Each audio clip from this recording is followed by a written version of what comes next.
좀 일찍 끝나면 한 두 분 정도 이렇게 일기 가지고 문답감정하는 시간을 가져보고, 이제 만일에 그렇지 않으면 오늘은 강의를 이렇게 주로 지금 할 생각이고요. 우리가 이제 마음 공부를 얘기를 할 때, 마음 공부는 어디에 의지해 있냐 하면 정전에 의지해 있는 거예요. 우리 마음 공부에 대해서 가장 근본적으로 여기에 대해서 이렇게 그 방법을 제시하고 있는 경전이 정전이거든요. 정전이어서 우리가 이제 마음 공부 앞에 우리가 정전 마음 공부 이렇게 이제 표현을 하기도 하는데, 그래서 오늘 이제 강의 들어가기 전에 잠깐 정전에 대해서 한번 학습을 하고, 그리고 이제 오늘 강의 주제에 대해서 말씀을 좀 드리겠습니다. 이제 대체로 다 알고 계시는데, 정전은 크게 세 편으로 나눠져 있죠. 세 편으로 나눠져 있는데, 첫째는 이제 총서편이 있고, 그 다음에 이제 교의편이 있고, 그 다음에 뭐죠? 수행편이 있죠. 수행편이 있습니다. 그래서 이제 총서편이라고 하는 것은 정전의 일종의 서문이에요. 서문이란 말은 머릿말, 그렇죠. 우리식으로 말하면 머릿말, 뭐 책에서 권두원 그러기도 하고.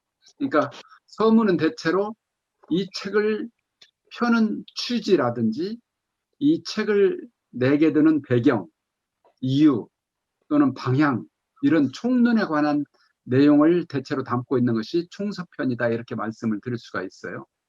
우리가 그래서 잘 알고 있는 것처럼 총서편은 크게 두 장으로 구성이 되어 있잖아. 하나는 제1장이 개교의 동기고 제2장이 교법의 총설 그러잖아요. 그러니까 우리 원불교 정전의 총서편은 원불교라고 하는 종교가 왜 새로 문을 열지 않으면 안 되는가에 대해서 설명을 하고 있고, 그 다음에 두 번째 장은 원불교 교법의 대체는 이와 같다, 이렇게 이제 말씀한 것이 교법의 총설이고, 이제 그렇죠.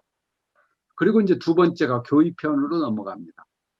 교의편은 원불교의 가장 근본되는 종지라는 말은 이게 근본 종자를 써가지고 가장 근본되는 가르침, 그 말이죠. 그러니까 원불교의 가장 근본되는 종지는 이론상 진리죠. 이론상 진리.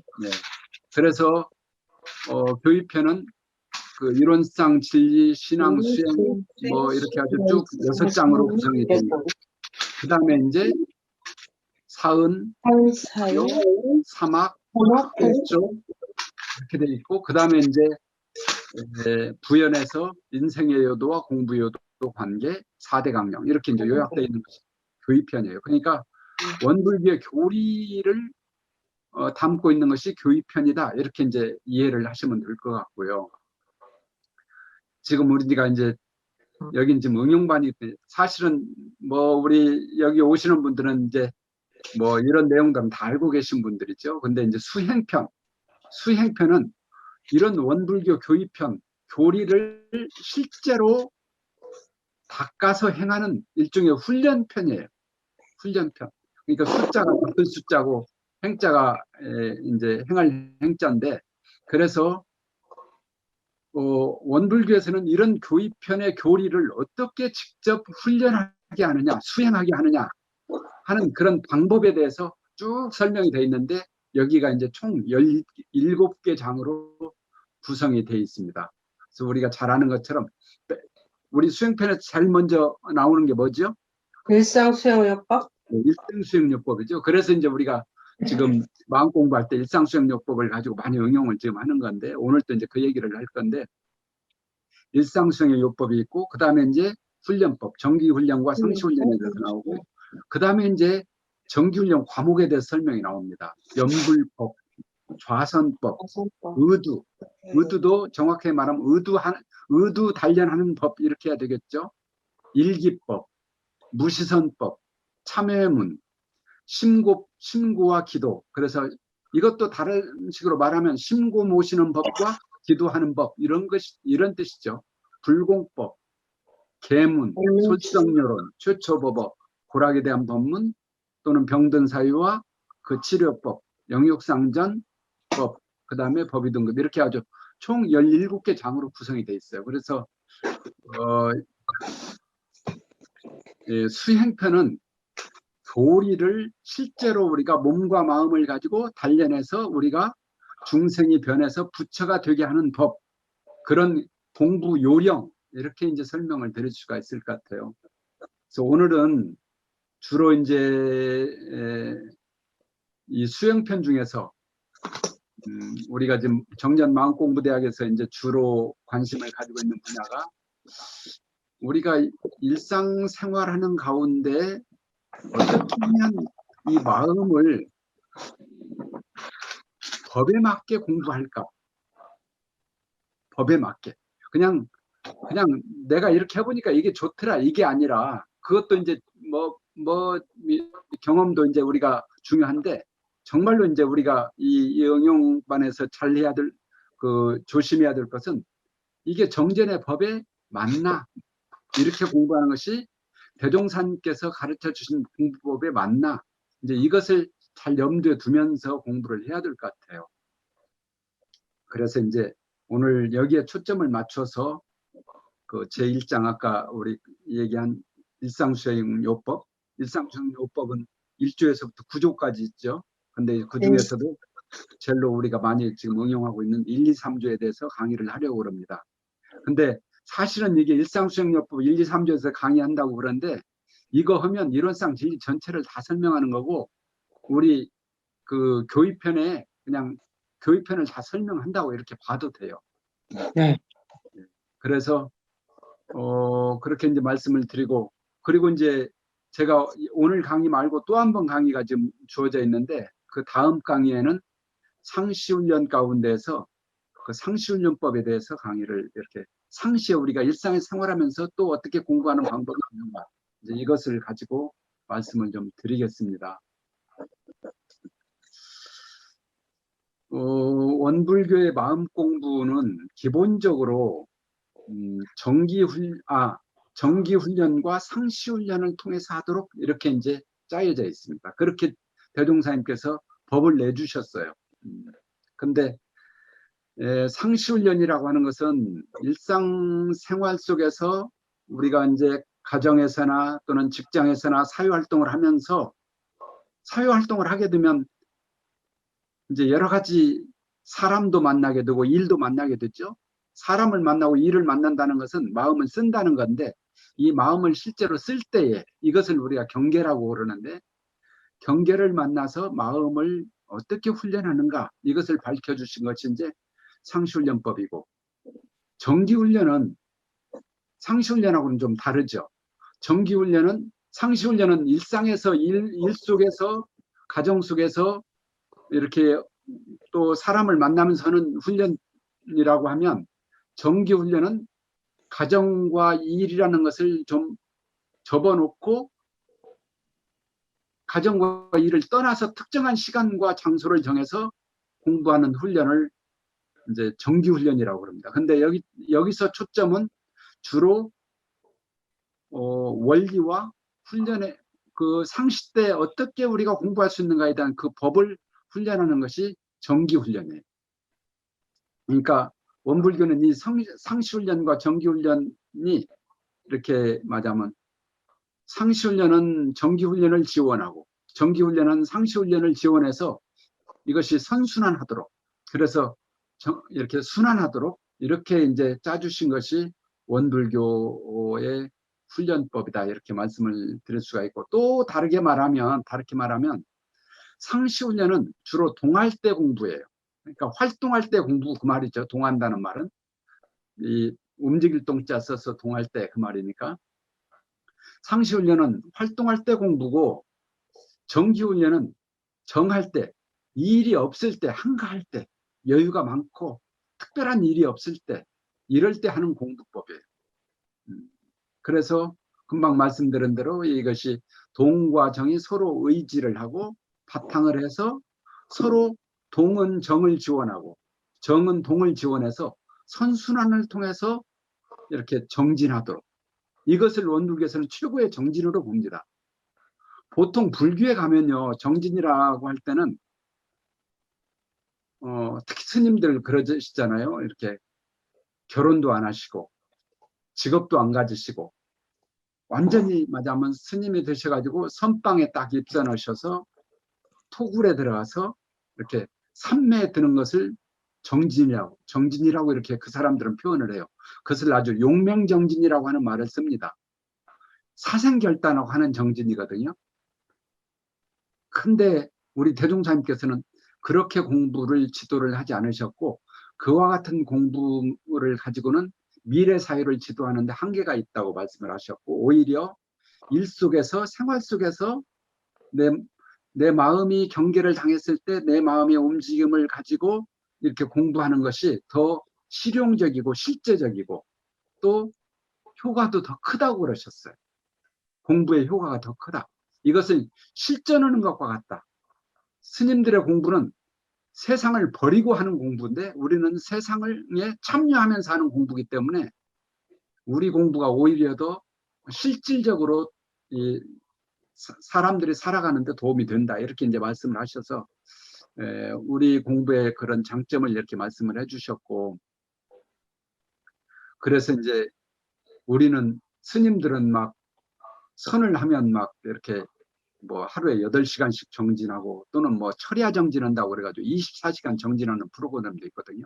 뭐 장좌부라 그런 말 들어보셨죠? 장좌는 길게 말하자면 앉아서 눕지 않는다 그 말이에요. 그러니까 24시간 동안 눕지 않고 계속 정진을 하는 거예요. 근데 이제 우리 대종사님은 참 우리 대종사님 법은 얼마나 이게 참 배짱이 두둑하신지 교도들한테 그러셨어요. 그 일상 속에서 예를 들어서 농사를 짓는 사람은 농사를 짓고 장사를 하면 장사를 하고 그 속에서 공부를 하고 그 속에서 개정의 사막, 온전생각 주사의 3대력 공부를 주로 하고 그리고 시간이 나면 새벽이나 저녁에 취침하기 전이나 이런 때 시간 여유가 있을 때에 잠시 선도하고 연불도 하고 기도도 하고 또는 경전도 보고 의두연마도 하고 또 일기기재도 하고 이렇게 공부하라고 그러셨어요. 이게 그런 점에서 우리가 불교하고 원불교는 기본적으로 한 불교라고 이렇게 얘기를 하면서도 실제로 공부하는 법은 이렇게 많이 달라요. 그래서 그렇게 하면서 상시에 훈련하면서 이제 1년에 한두 번 정도 특별 정진 기간, 아까 정기훈련 말씀을 드렸죠. 특별 정진 기간을 정해서 그때는 훈련원에 딱 입선을 해가지고 대종사님께서 주로 1년에 한 달은 해야 된다고 그러셨는데 지금 세상이 워낙 바빠서 아마 우리 교도님들 그렇게 하라면 교답 못 다닌다고 하실 거예요. 근데 앞으로 우리 삶이 좀 더 좋아질 거잖아요. 지금 우리 그 경제 수준도 3만 달러가 소득이 넘었는데 계속 좋아질 겁니다. 그러면 지금 벌써 우리나라도 주 4일째 근무하는 회사들이 생겨나기 시작했어요. 그리고 주 4일째 안 하고는 못 살아요. 일자리를 나눌 수가 없어요. 그래서 일주일에 4일만 일하고도 말하자면 일주일을 살 수 있는 그런 말하자면 급여 체계가 만들어지는 거예요. 이게 이제 그런 세상이 오면 아마 이제 우리 교도님들이 뭐 2주, 4주 또는 한 달 이런 식으로 아마 정기훈련 하시는 분들도 많이 나올 겁니다. 그러니까 이제 이렇게 제가 설명을 드렸는데 다시 정리를 하면 불교는 어떻게 보면 우리식으로 말하면 정기훈련이 주가 되고 원불교는 정기훈련과 상시훈련을 병진하되 상시훈련을 주로 한다. 그리고 정기훈련을 보조적으로 한다. 이렇게 말씀을 드릴 수가 있을 것 같아요. 또 불교 수행은 삶을 떠나서 전문 수행이라고 이렇게 말할 수도 있을 것 같긴 해요. 삶을 떠나서 전문 수행. 그래서 주로 또 엘리트 수행 같은 느낌이 있어요. 그래서 또 내용으로도 보면 주로 경전을 이렇게 공부한다든지 선을 위주로 이렇게 하는 공부인데 주로 일을 떠나서 특정한 장소와 시간을 정해놓고 책이나 또는 이렇게 관념을 통해서 하는 수행이기 때문에 이제 실제 삶을 통해서 하는 훈련하고는 좀 차이가 있다. 그래서 그것에 비하면 우리 원불교의 훈련은 상시의 삶을 떠나지 않고 제가 줄과 누구나 할 수 있고 아주 우리 원불교 훈련은 뭐 남녀노소 선악천 유무식을 막론하고 누구나 할 수 있다고 그러셨어요. 대종사님께서 오죽하시면 그냥 저 돌멩이라도 생각할 수 있는 힘만 있으면 이 공부를 가지면 성불할 수 있다 이렇게까지 표현을 하셨거든요. 그러니까 그런 것들이 이제 불교하고 우리 원불교하고 약간 좀 다른 점이라고 이렇게 말씀을 좀 드릴 수 있을 것 같고 그래서 대체로 지금 그 일상수행요법 1, 2, 3조 공부하기 전에 이 정전과 그리고 원불교 훈련의 어떤 특징 뭐 이런 것들에 대해서 대체적으로 말씀을 좀 드렸습니다. 드렸고 이제 본론에 들어가 가지고 일상수행요법에 대해서 말씀을 좀 드리겠습니다. 금방 말씀드린 것처럼 원불교 수행법의 가장 큰 특징은 동과 정을 병진한다는 거예요. 그러니까 일 있을 때와 일 없을 때 이것을 병진한다. 또 사와리, 사자는 일사자예요. 일과 이치. 그러니까 일과 이치를 함께 병진한다. 일 속에서도 공부하고 또 경전을 통해서 이치를 공부한다. 그러니까 원불교가 경전을 공부 안 하는 건 아니에요. 다만 경전만 가지고 공부하는데 그치지 않고 그것을 일 속에서 직접 공부하도록 이렇게 해주신 것이 이제 원불교 공부법의 특징이라고 이렇게 말씀을 좀 드릴 수가 있고 또 영과 육을 이게 쌍전한다 이렇게 표현할 수가 있어요. 그래서 몸을 가지고도 이렇게 우리가 훈련을 해야 되고 마음을 가지고도 훈련하고 그래서 영과 육을 쌍전하는 공부 또는 이제 우리 손경자 선생님이 아까 저기 천주교 다니셨다고 그러는데 천주교에서는 성과 속이라고 하는 말을 쓰죠. 성과 속을. 그래서 보통 사람들은 속을 버리고 성스러운 곳으로 나아가는 것을 공부라고 생각하는데 우리 원불교에서는 성과 속을 쌍전한다 이렇게 이제 표현할 수 있을 것 같아요. 그래서 거룩함이라고 하는 것이 속을 떠나서 있는 게 아니라 거룩함이라고 하는 것은 세속 가운데서 구현돼야 되는 것이다. 일반 신자들의 일상생활, 의식주라든지 아주 평범한 일상생활 속에서 그 거룩함이 이루어져야 되는 것이지 말하자면 세상 사람들의 그 세속의 생활을 배제하고 어떤 거룩함을 찾아가는 것 이것은 우리 원불교의 가르침하고 좀 달라요. 그러니까 아마 천주교나 이제 기독교에서도 이런 말을 하죠.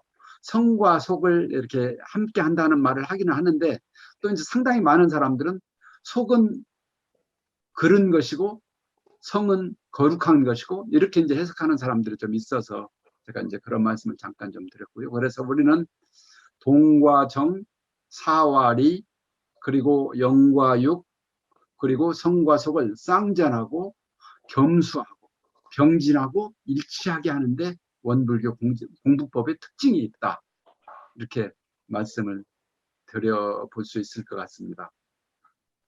그래서 우리 원불교에서는 일상수행요법 또는 무시선, 무처선, 처처불상, 사사불공, 상시훈련 중에도 상시용 주의사항 잠깐만요. 상시용 주의사항, 교당내왕실 주의사항 이런 아주 독특한 어떤 독특하다기보다는 사실은 해보면 독특한 게 아니라 너무 평범한 거예요. 근데 그런 수행법들이 많이 강조돼요. 많이 강조되고 물론 뭐 아까도 말씀드린 것처럼 불교나 천주교나 이제 이런 데서도 우리들과 유사한 그런 표현들이나 가르침이 없지는 않지만 그러나 이제 우리 원불교에서는 특별히 마음의 실제를 강조하고 또는 이것을 지속적으로 또는 체계적으로 강조한다는 점이 많이 다르다 이렇게 말씀을 드릴 수 있을 것 같고 그래서 이제 지금부터는 실제로 그러면 우리가 일상수행요법을 가지고 마음을 어떻게 대조하고 마음을 공부하고 단련해 가는지 이거에 대해서 이제 한번 공부를 해보기로 하겠습니다. 우리가 이제 다 같이 잠깐 지금 뭐 음소거 그냥 해제할 것은 없고요. 그냥 그대로 다 같이 우리가 일상수행요법을 저랑 같이 한번 암송을 해보겠습니다. 잠깐이니까요. 1, 2, 3조만 하시게요. 9조까지 다 하시지 말고요. 다 같이 일상수용요법 1조부터 암송하겠습니다. 1. 심지는 원래 요란함이 없건만은 경계를 따라 있어 지나니 그 요란함을 없게 없게 하는 것으로서 가성의 정을 세우자. 이 이 심지는 원래 어리석음이 없건만은 경계를 따라 있어 있어 지나니 그 어리석음을 없게 하는 것으로서 가성의 해를 세우자. 심지는 원래 흠이 없건만은 경계를 따라 경계를 따라 있어지라니 그 그름을 없게 하는 것으로서 가성의 해를 세우자. 여기까지만 하겠습니다. 여기서 이제 우리가 제일로 우선 그 중요하게 알아야 될 말이 심지라는 말이에요. 이 말에 대해서 정확한 이해가 있어야 되는데 이게 이제 일단은 머리로 이해를 해야 되고요. 그 다음에 이제 이것은 사실은 머리로서 완전하게 이해될 수 없는 세계예요. 이것은 몸으로 얻어야 되고 마음으로 얻어야 되는 세계이기 때문에 머리로만 알아가지고 끝나는 일은 아니지만 그러나 일단 우리가 공부를 해나갈 때는 머리로 일단 이해하는 것이 중요해요. 이 심지라는 말을 썼는데 한문으로 쓰면 마음 심자에 땅지자를 썼어요. 심지. 땅에 근데 마음을 이것을 심어라. 이제 그냥 마음밭이라고 이렇게 이제 뭐 굳이 억지로 번역을 붙이면 마음밭 이렇게 할 수가 있겠죠. 마음밭이라고 하면 어떤 생각이 나나요? 이게 밭이라는 것은 여러 가지 식물들이 뿌리를 내리고 나오는 것이잖아요. 거기서 나와서 잎도 피고 맞아면 꽃도 피고 열매도 맺고 그러죠. 그러니까 온갖 초목이 땅에서 나오는 것처럼 우리 인간들의 마음이란 것은 온갖 욕심과 또 감정과 생각 이런 것들이 다 어디서 나오냐면 이 심지에서 나온다는 거예요. 심지. 이것을 심지라고 말했어요. 근데 이 심지를 다른 말로 말하면 이것이 마음의 본성이에요. 본성. 그러니까 체성이라고도 하고 본성이라고도 하고 또는 성품이란 말도 써요. 우리 교재에 보면 곳곳에 그런 말이 나올 겁니다. 성품. 그러니까 성품이라고 보통 얘기를 많이 하는데 여기는 그러니까 그 심지라고 하는 것이 그 땅에서 예를 들어서 여러 가지 지금 초목들이 나잖아요. 그러니까 그 초목이 나오기 이전에 본 바탕의 땅을 우리가 심지라고 그랬어요. 그러니까 우리 마음에 본래 마음이라는 것이 있다는 거예요. 우리 마음에 본래 마음의 세계가 있는데 거기는 선악귀천 고락 시비가 없어요. 나오기 이전이에요. 그러니까 우리가 예를 들면 인생이 쓰다 그러잖아요. 또는 인생이 달다 이렇게 얘기할 수도 있는데 쓰고 단 그런 마음이 나오기 이전의 마음이라는 거예요. 이해가 잘 되시나요? 네. 예. 이제 잘 이해하시는 분들도 있을 거고 또 이제 생소한 분도 있을까 싶어서 제가 자꾸 이제 이렇게 강조해서 말씀을 좀 드리는데 그러니까 우리 생각이란 것도 그러잖아요. 우리가 욕심도 뭐 우리가 오욕이라는 게 있고 크게 보면 욕심도 5가지 욕심으로 이렇게 간추려서 말하죠. 또 감정도 7정이라고 그래서 희로애락 애구욕 이런 7가지 감정이 있고 이 생각이라고 하는 것은요. 얼마나 많은지 옛날에 우리가 생각을 많은 것을 뭐라고 그러죠? 5만 가지라고 그러죠. 5만 가지 생각 그러잖아요. 5만 가지 생각이에요. 그렇게 가질 수가 많은 거예요. 우리 마음이라는 것은 복잡 미묘한 거예요. 근데 그런 복잡 미묘한 마음이 그런 그 생각들이 일어나기 전에 본래 바탕의 마음이 있다는 거예요. 그것을 본성이라고도 하고 체성이라고도 하는데 또 성품이라고도 말한다. 그래서 부처님이 이 마음을 가지고 성불을 하셨기 때문에 부처님의 마음이라고 그래서 불성이라고 하는 표현도 써요. 부처불자의 성품성자를 써서, 또는 우리가 본래부터 가지고 있는 것이라고 그래서 본성이라고 하는 말도 써요. 근본본자를 써가지고 본성. 또는 누구나 다 나는 누구나 다 이 성품을 가지고 있다고 그래서 스스로 자자를 붙여가지고 자성이란 말도 써요. 그러니까 이 표현이 여러 가지가 있어요. 또 아까 얘기한 것처럼 본래 마음, 원래 마음. 뭐. 근데 이제 이런 것을 그 선하는 선승들은 이제 이 자리를 일념 미생전 그래요. 한 생각이 일어나기 전 이렇게 표현합니다. 그러니까 우리 생각이란 것이 나오기 전에 마음, 그것을 우리가 이제 불성, 본성, 자성 또는 성품 뭐 이렇게 이제 여러 가지로 좀 표현을 합니다. 이것을 참나라고 표현을 하셨어요. 참나. 진화. 참진자에 나자를 써서 참나. 그러니까 여기서 잠깐 좀 말씀을 드리면 참나라는 것은 생멸이 없어요. 생겨나고 사라지는 세계가 아니에요. 그냥 여여한 거예요. 아마 우리 송경자 선생님이 자꾸 화면에 띄어서 내가 말씀을 자꾸 이제 말씀을 드리는데, 천주교에서 하나님을 말할 때 영원하신 하나님 이렇게 표현하죠. 영원하신 하나님. 그때는 하나님은 시작도 없고 끝도 없는 거예요. 다시 말해서 불교식으로 말하면 낳은 것도 아니고 멸하는 것도 아니라는 거예요. 생멸이 없어요. 그래서 우리 이론상지를 맨 처음 설명할 때 뭐라고 그랬어요? 불생불멸 그러잖아요. 생도 아니고 남도 아니다. 그 세계는. 심지라는 것은 그런 거예요. 이것을 이제 좀 더 교리적으로 설명을 드리면 우리 원불교에서는 이것을 이론상 진리라고 말을 해요. 불교에서는 이것을 법신불이라고 그래요. 우리도 법신불이란 말을 쓰죠.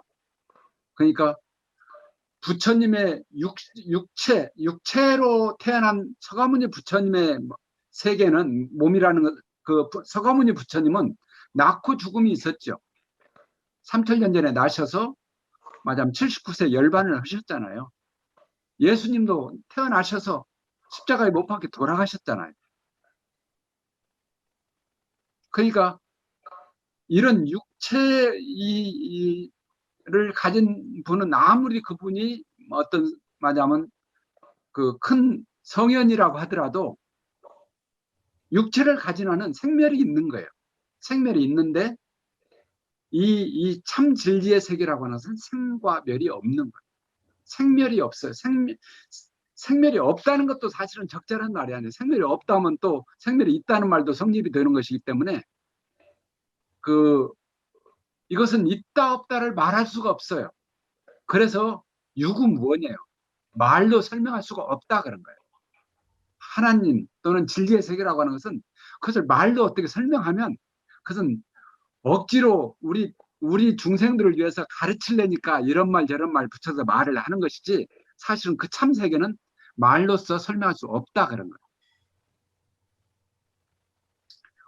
우리 이론상 서문에도 보면 그렇게 돼 있죠. 언어도단의 입정처 이런 표현이 있죠. 언어도단. 말과 글이 끊어졌다 그 말이죠. 그 세계는 말과 글로서 묘사할 수가 없다. 아무리 뛰어난 말하면 그 시인이고 소설가고 또 화가고 음악가래도 그것을 말하면 그런 형식을 가지고 설명할 수 없다는 거죠. 그래서 그것을 이론상 진리, 법신불 또는 이제 불교에서도 뭐 이렇게 또 대승불교에 가면 그 자리를 진여 그럽니다. 진여. 참진자에 여여하다. 여여하다 같을 여자를 써가지고 진여 또는 열반이란 말도 써요. 열반. 그 자리는 뭐라고 설명할 수 없는 하여간 그런 그 초월의 세계고, 초월의 세계라고도 말을 하는데 사실은 초월이란 말도 적절한 말은 아니에요. 억지로 그냥 설명을 하자니까 초월. 또는 열반, 반야 또는 밀교에 가면 그것을 만다라라고 표현을 해요. 만다라. 만다라 얘기 만다라 많이 보셨죠? 혹시 만다라 아세요? 네, 만다라. 봤어요. 절에 가면 이 뭐라고 할까? 이게 사방불도 있고 가운데 부처님 있고 부처가 막 수백 명씩 막 이렇게 작게 그려져 갖고 막 있는 그림들 있잖아요. 네, 그걸 만다라라고 그래. 만다라. 우리 법신불 이론상 동그라미 이론상도 일종의 만다라라고 보면 돼요.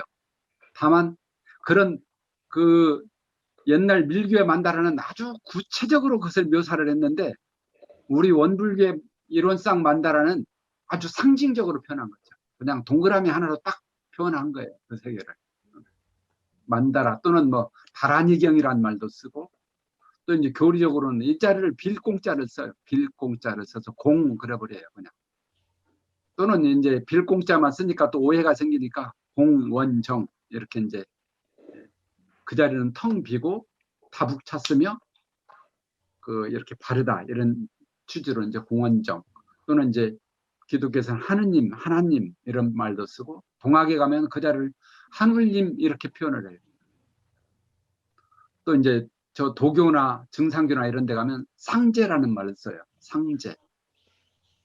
윗상자에 임금제자를 써가지고 가장 높으신 하나님 아마 그런 뜻으로 이제 상제라는 말도 쓰고 그러니까 이런 것들은 아마 이런 표현들은 그 중생을 제도하는 그런 성현들의 여러 방편상 필요해서 쓴 말들이라고 이렇게 이해를 하시면 될 것 같습니다. 그것을 우리가 심지라고 그런 거예요. 심지. 그러니까 이 심지란 말을 알면 그냥 사실은 다 아는 거예요. 이것만 정확하게 알아서 체득을 해버리면 그거 하나 얻으려고 사실은 스님들도 토굴에 가서 평생을 저렇게 사는 거고 우리도 말하자면 그걸 가지고 평생 화두를 들고 이렇게 나름대로 정진을 하고 마음 공부를 하는 것이 아닌가 그런 생각이 듭니다. 그래서 이제 이 심지는 그러기 때문에 다시 그 본문으로 돌아가면 심지는 그러기 때문에 그 자리는 요란함이 없어요. 어리석음도 없고 그름도 없다. 요란하다는 것은 요란하지 않다는 말의 상대적인 말이죠. 그러니까 이 심지는 요란하다, 요란하지 않다로 설명할 수가 없는 세계. 또는 어리석다, 지혜롭다 이렇게 설명할 수 있는 세계가 아니에요. 그자는 그르다, 바르다 이런 상대적인 세계가 아니에요. 절대 세계예요. 상대가 끊어진 세계. 상대가 끊어져서 그 자리는 절대예요. 절대. 절대는 가장 높다는 말이 아니라 상대가 없다 그 말이죠. 상대가 없다. 우리가 이 세상은 다 상대죠. 나가 있고 너가 있고 밝음이 있으면 어둠이 있고 큰 것이 있으면 작은 것이 있고 빨간 것이 있으면 노란 것이 있고 이런 것처럼 다 상대적인데 이 자리는 이 심지의 본래 자리라고 하는 것은 그렇게 설명할 수 있는 세계가 아니다. 그렇기 때문에 생멸이 없다. 그런 거예요. 생함도 없고 멸함도 없다. 그것을 영원불멸하다 이렇게 표현하는 것이고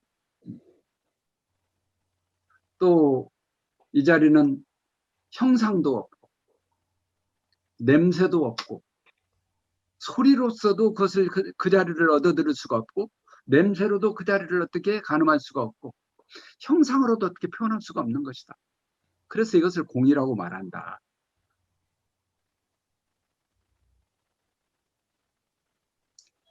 그래서 이 자리는 안다고 하면 안 것이 아니라고 그러는 거예요. 말이 좀 어렵죠? 내가 이 자리를 알았다 그러면 그건 안 것이 아니에요. 이미 안다고 하는 순간에 상대에 떨어지기 때문에 그래요. 그래서 요즘 뭐 유튜브에 보면 윤홍식이라고 아주 그 유명한 사람이 있어요. 윤홍식 씨라고. 그 사람 지금 우리 원불교에 또 깊이 심취해가지고 원불교 강의를 지금 많이 하고 있는데 정산용서 법어도 강의를 하고 그러던데 그 사람은 그냥 이거 강의할 때 그렇게 표현하더라고. 몰라? 그렇대요. 그 자리는 알 수가 없으니까 몰라. 근데 이런 표현은 옛날 스님들이 다 하셨어요. 옛날에는 한문으로 불식 알 수 없습니다. 그럼 알 수 없습니다.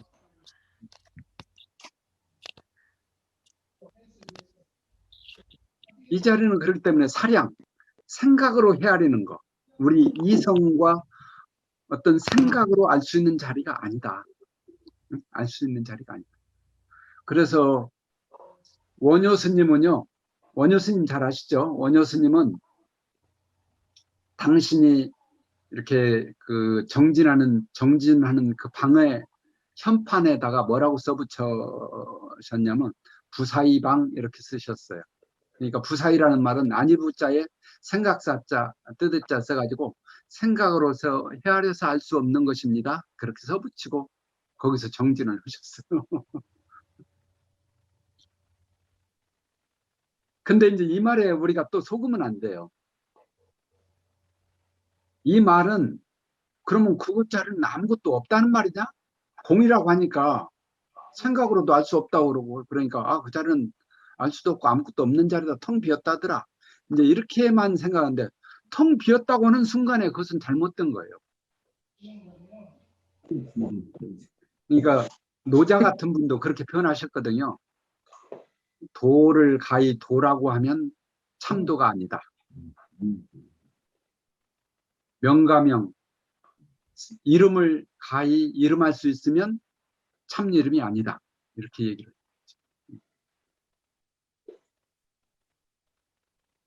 조금 헷갈릴 수 있고 어려울지 모르는데 그래도 그냥 들으시면 그런 여러분들이 이제 이런 그 진리에 대한 깊은 진리의 세계에 대한 어떤 감각이 조금씩 마음에서 이렇게 자라나는 것이니까 그냥 자꾸 들으면서 거기에 그냥 이렇게 깊이 같이 호응을 해주시면 돼요. 그냥 아이고 나 이런 거 그냥 싫어 이렇게 하면 공부가 잘 안 됩니다. 그래서 이 자리는 텅 비었는데 텅 비어서 공이라고 하는데 사실은 공하기 때문에 텅 비었기 때문에 하나다. 그럼 이 말이 이제 또 이해가 되시는가 모르겠어요. 아까도 제가 처음에 설명을 드렸는데 우리가 심지라고 할 때 거기서 5만 가지 풀이 난다고 그랬잖아요. 그러면 5만 가지 풀이 있기 전에 그 자리는 아무것도 없는 게 아니라 5만 가지 풀을 이루어낼 수 있는 어떤 신비한 힘이 있는 거예요. 신비한 어떤 위력이 있어요. 위력이 있는데 다만 5만 가지로 형상으로 나타나질 않았을 뿐이에요. 그래서 그 자리는 하나라고 그러는 거예요. 그 자리가 하나예요. 이제 5만 가지가 공했기 때문에 그 자리는 하나인 거예요. 공이란 말은 하나란 말하고 같은 말이에요. 이 마음이, 이 심지의 이 마음이 경계를 당하면 반드시 마음이 나와요. 신기하게 나와요. 마음이 안 나오면 그 사람은 죽은 거예요.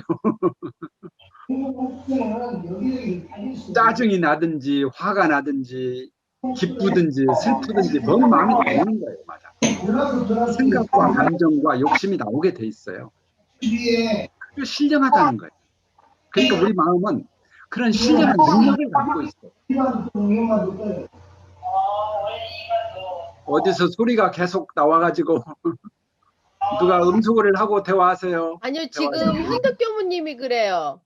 아, 지금 그래요? 통화 중이네요. 제가 예, 전화했는데. 예. 이제 꺼졌네요. 예. 그러니까 우리 마음이 이게 한번 생각해 보세요. 경계가 없을 때는 이것이 마음이 있는지 없는지 모르다가 어떤 일을 당하면 생각이 나오든지 감정이 나오든지 욕심이 나오잖아요. 그게 위대하고 신비하다는 거예요. 신기하다는 거예요. 그걸 신령하다고 그래요. 귀신 신자에 영험할 영자를 썼어요. 신령하시다. 신령하시다.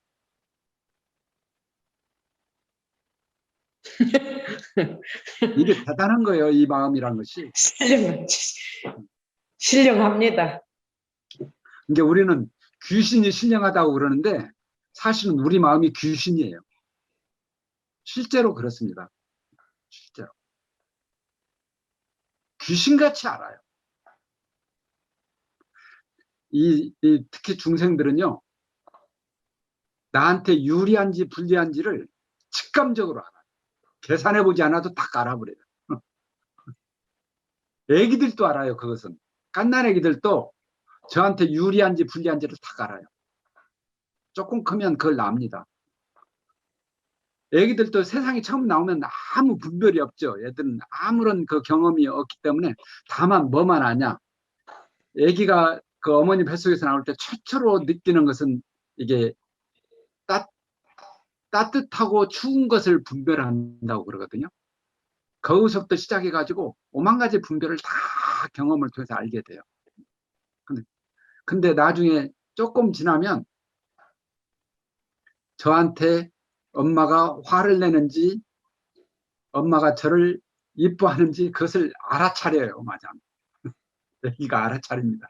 말도 못하고 아무것도 표현을 못해도 그냥 아는 거예요. 그러니까 애기들 앞에서 거짓말하면 안 돼요. 애기들이 모를 것 같아도 다 압니다. 사람이 죽어갈 때도 의식이 없다고 그러잖아요. 의식이 없다고 해도 그 앞에서 그 사람을 이렇게 험담을 하거나 그러면 사실은 다 아는 거예요. 그 시기 다 알아요. 맞아. 다만 그것을 어떻게 표현해내지를 못해요. 아는 거예요. 이 의식이라고 하는 것은 소멸되질 않아요. 사람이 죽어도 의식은 소멸되질 않아요.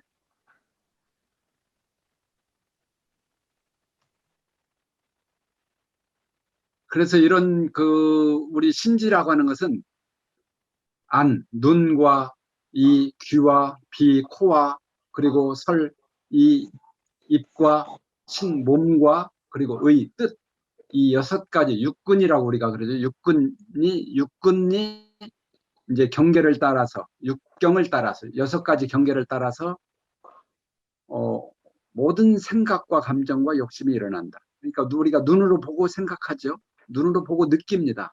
눈으로 보고 알죠. 또 귀로 듣고 알고, 코로 냄새 맡아서 알고, 혀로 맛을 보고 알고, 몸으로 촉감을 통해서 알고, 또 의는 이것이 이제 우리 본래 마음에서 나오는 이 생각이란 것도 이것은 스스로 생각하는 힘이 있어요. 그래서 이게 안입에서 진 육군이란 말이 육경이란 말이 있게 되는데 하여간 이런 것들을 통해서 안다.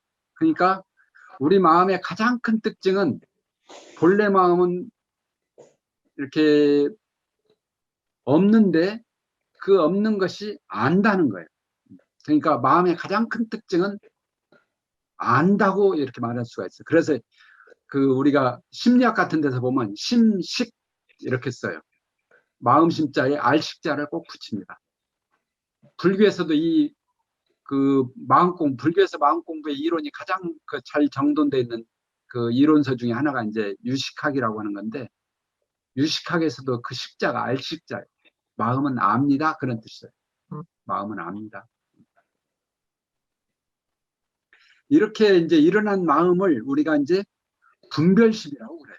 아까 얘기한 것처럼 생각과 감정과 욕심 이런 것들은 이제 분별이 이렇게 나게 되는데, 근데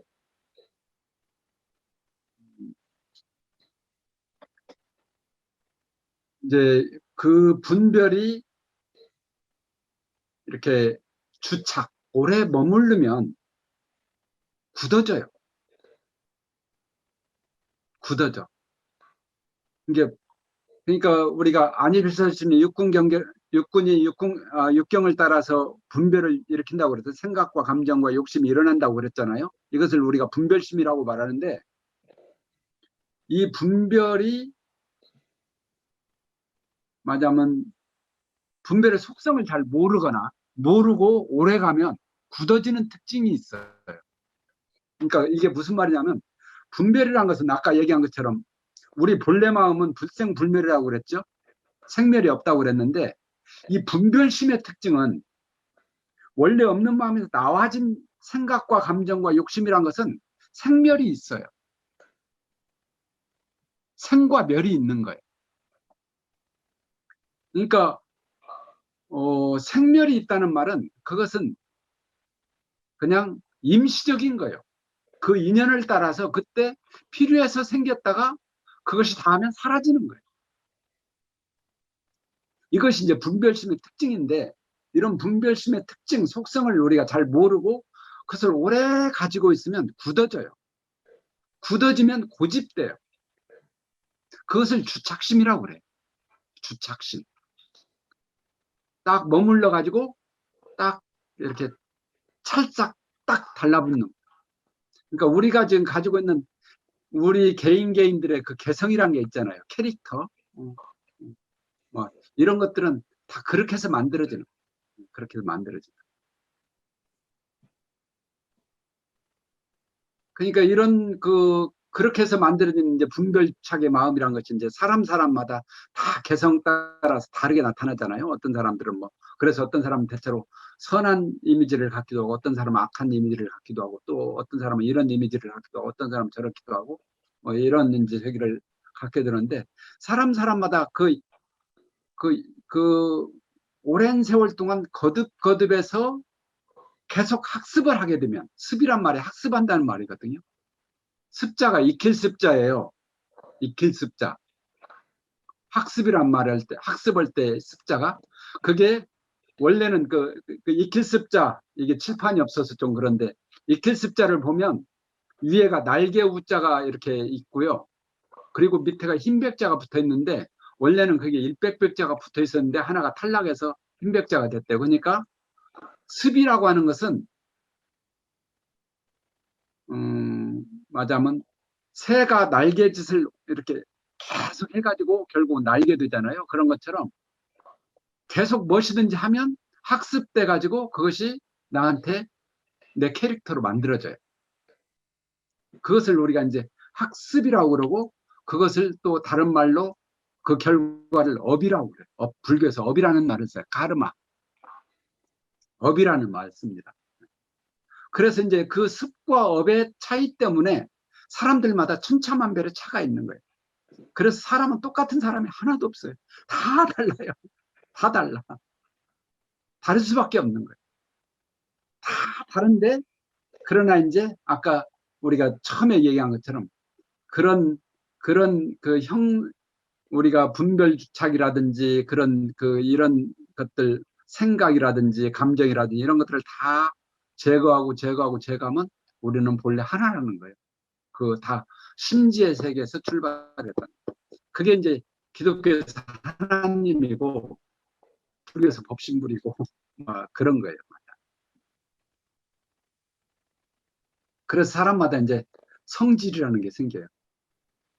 성질, 성격, 캐릭터, 개성, 뭐. 근데 그것이 이제 생겨나는 것이 그 분별주착하는 마음이 생겨나는 그 이치는 반드시 원인이 있어서 결과가 만들어져요. 그래서 이것을 인과라고 그래요. 인과. 그래서 우리 마음을 본래 자리로 보면 불생불면, 생멸이 없지만은 그 작용하는 것으로 보면 반드시 이렇게 그 어떤 마음이 나오게 되는데, 나오게 될 때 그 나오는 마음의 그 원리는 인과의 원리가 돼 있어요. 그래서 우리 이론상 진리를 설명할 때 불생불멸과 인과보응의 이치, 이렇게 설명을 하는 거예요. 우선 그 정도만 이제 하고 또 넘어가겠습니다. 그러니까 우리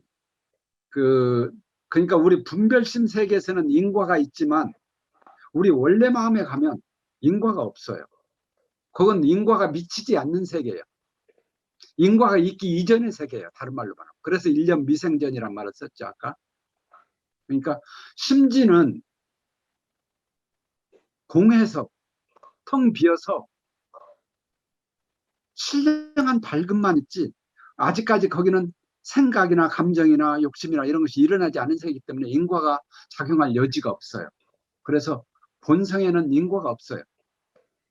근데 그것이 작용을 하면, 경계를 당해서 작용하면 반드시 인과의 이치를 따라서 변화해요. 그래서 이 이 경계를 당해서 분별이 나온다고 그랬는데 분별이 나올 때 분별이 나온 이 욕심의 문제라든지 감정의 문제라든지 생각이라든지 이런 것들은 반드시 인과를 통해서 나타나고 변화하고 사라집니다. 그리고 또 이제 이것에 대해서 묻는 사람들 좀 있어서 왜 만물은 다 사라질까? 만물은 왜 다 사라지죠? 왜 지금 우리가 공부를 해왔는데 답이 바로 나와야 되는데 안 나오네. 만물이 왜 사라져요? 만물이 왜 죽지요? 성주개공 아닐까요? 60점. 다시 태어나기 위하여 죽어요. 예? 다시 태어나기 위해서 죽어요. 그것도 60점. 사람은 왜 죽어? 원래 없건만은 원래 그것도 없건만은 60점. 사람은 왜 죽어? 진리니까요. 생로병사의 60점. 이치에 따라. 생로병사의 60점. 이치에 따라. 변화가 좀 이렇게 변화, 예? 다 살았으니까요. 모든 건 변하니까. 답이 비슷비슷하게 나오는데 그냥 탁 떨어지게 안 나오네. 생겨났기 때문에 죽는 거예요.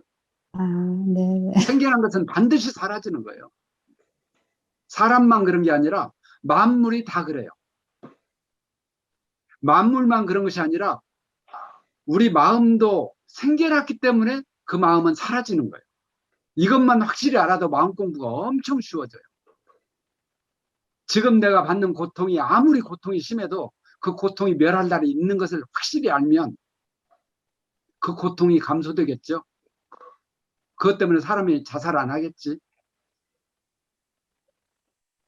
그걸 모르니까 죽는 거예요.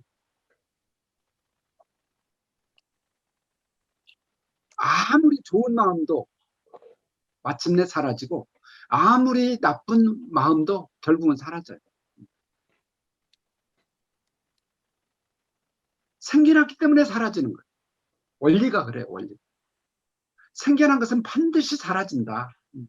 그래서 세상에 변하지 않는 것이 없어요. 성경에서는 이것을 모든 것은 다 지나갑니다. 이렇게 설명해요. 모든 것은 다 지나갑니다. 또한 지나가리라. 그렇죠. 소멸하지 않는 것은 없습니다. 그렇기 때문에 내가 좀 지금 형편이 좋다고 우쭐할 것도 없고, 왜? 그것도 언젠가 지나갈 것이기 때문에. 내가 좀 지금 형편이 나쁘다고 우울해야 할 것도 없어요. 그것도 지나가는 것이기 때문에. 그걸 알면 우울한 가운데도 마음에 여유가 있어요. 응? 그러겠잖아요. 그것만 확실히 알아도. 이것을 불교에서 이제 재행무상, 그래요. 재행무상. 모든 것은 다 무상합니다. 모든 것은 변화합니다. 그 말이죠. 세상에 무상하지 않은 것이 없다. 우리는 누군가 돌아가셨을 때만 무상을 잠깐 느끼는데 사실은 무상을 우리가 알아야 돼요. 무상의 이치를 늘 알면 그렇게 고집할 것도 없고 그렇게 죽고 살기로 싸울 것도 없어요. 그러잖아요. 지나갈 것인데. 또 이 심지의 세계라는 것은 부처와 중생의 차별이 없어요. 왜?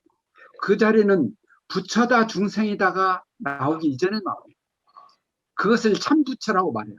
우리가 보통 부처다 중생이다 할 때는 이게 상대적인 말이잖아요. 상대적인 세계인데 부처도 없고 중생도 부처다 중생이다라고 할 것이 없는 그 자리를 법신불이라고 그래요. 법신불. 앞에서 법신불 말을 썼는데 법신불. 그래서 그 자리에 가면 부처라고 해서 더 할 것도 없고 중생이라고 해서 덜 할 것도 없다. 부처라고 해서 더 잘난 것도 없고 중생이라고 해서 더 못난 것도 없는 것이다. 차별이 없기 때문에 그 자리는 평등성지예요. 차별이 없기 때문에 만물이 공하다고 말하고, 차별이 없기 때문에 그 자리는 하나며 절대 평등한 자리라고 얘기하는 것이다.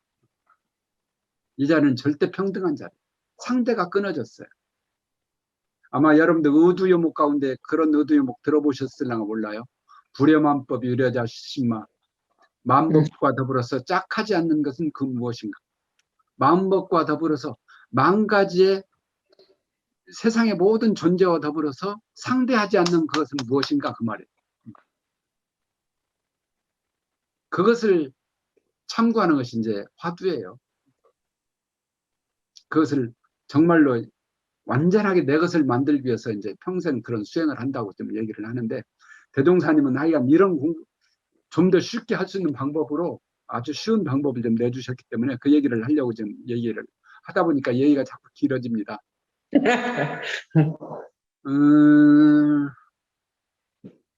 근데 이제 그러면 절대 평등하고 부처도 중생도 없는 그 심지의 세계에서 어떻게 해서 부처가 나오고 어떻게 해서 중생이 나오는가.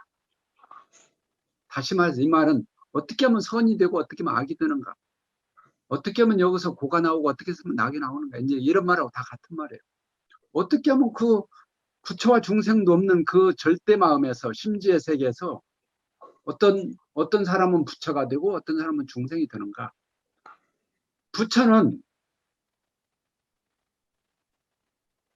그 심지의 세계에서 마음이 나올 때 그 어떤 가림이 없다는 거예요. 그것을 가리는 것을 무명이라고 그래요.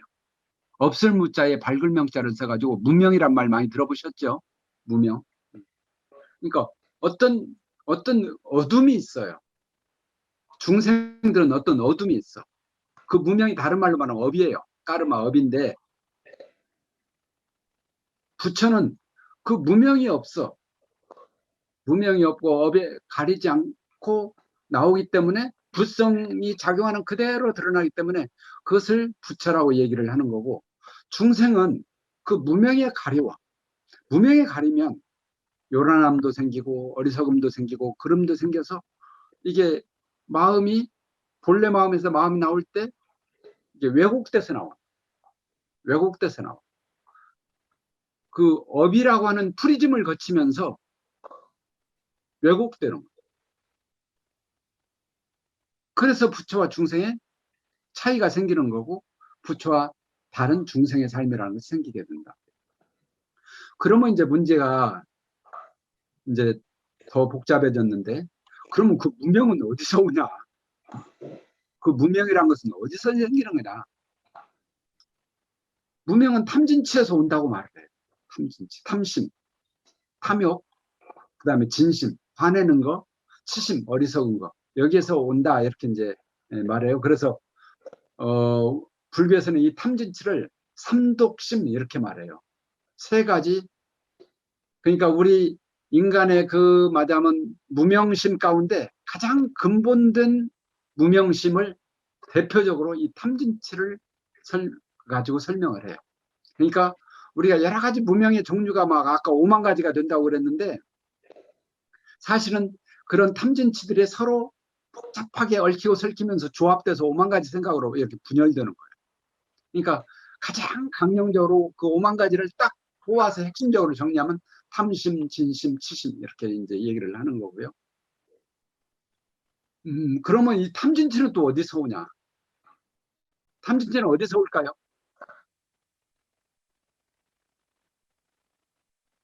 탐진치는 어디서 와요? 업에서 온다? 업?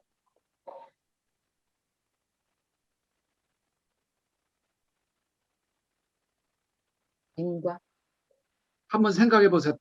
탐욕이 어디서 오죠? 왜 탐욕이 욕심에서요. 나올까요? 응? 욕심에서요. 참. 욕심이 어디서 나오냐니까 욕심이라고 그러면 어떡해? 집에서 어리석음. 탐욕이나 나와. 욕심이나 똑같은 말이야. 그러니까 분별심. 욕심이란 것이 왜 나오냐 그 말이야. 어디서 나오냐 욕심이. 분별심. 분별이 나오는데 분별은 어디서 나오죠? 육군을 통해서. 육군을 통해서 나오는데 네.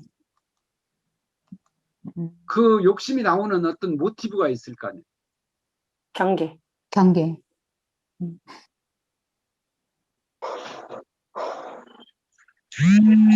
이것을 불안. 이제 우리 불교에서나 원불교에서는 나에서 온다고 그래요. 나.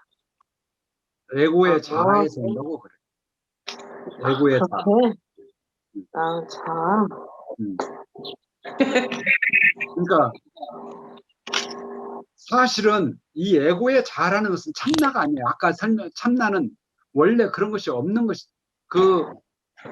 설명이 좀 어려워진다. 그러니까 참나라고 하는 것은 우리가 지금 나라고 생각하는 거예요. 예를 들어서 김경일이가 있잖아요. 김경일이가 있으면 김경일이는 대체로 우리가 일반적으로 이제 설명을 할 때 몸과 마음으로 구성이 됐다 이렇게 설명을 할 수 있으면 이 몸이 난 줄 알고 내 마음인 줄 알아. 참마음인 줄 알아. 그것 때문에 탐진치가 생긴다는 거예요. 그래서 이 몸을 위해서 욕심이 바라고 여러분들 누가 내가 특별히 맞아면 그렇게 잘못도 안 했는데 누가 나한테 맞아면 옆에서 나 모르게 흉을 보거나 하는 것을 내가 이제 알게 되면 어떤 마음이 나죠? 마음, 서운한 마음. 서운한 마음. 그러죠? 화가 나죠? 화가 나죠. 왜 그래요? 내 에고가 다침으로. 나의 그렇지. 이미지가 다침으로. 자존심 상하잖아요. 우리 자존심 상한다고 그러잖아요. 자존심 상하니까 화가 나는 거예요.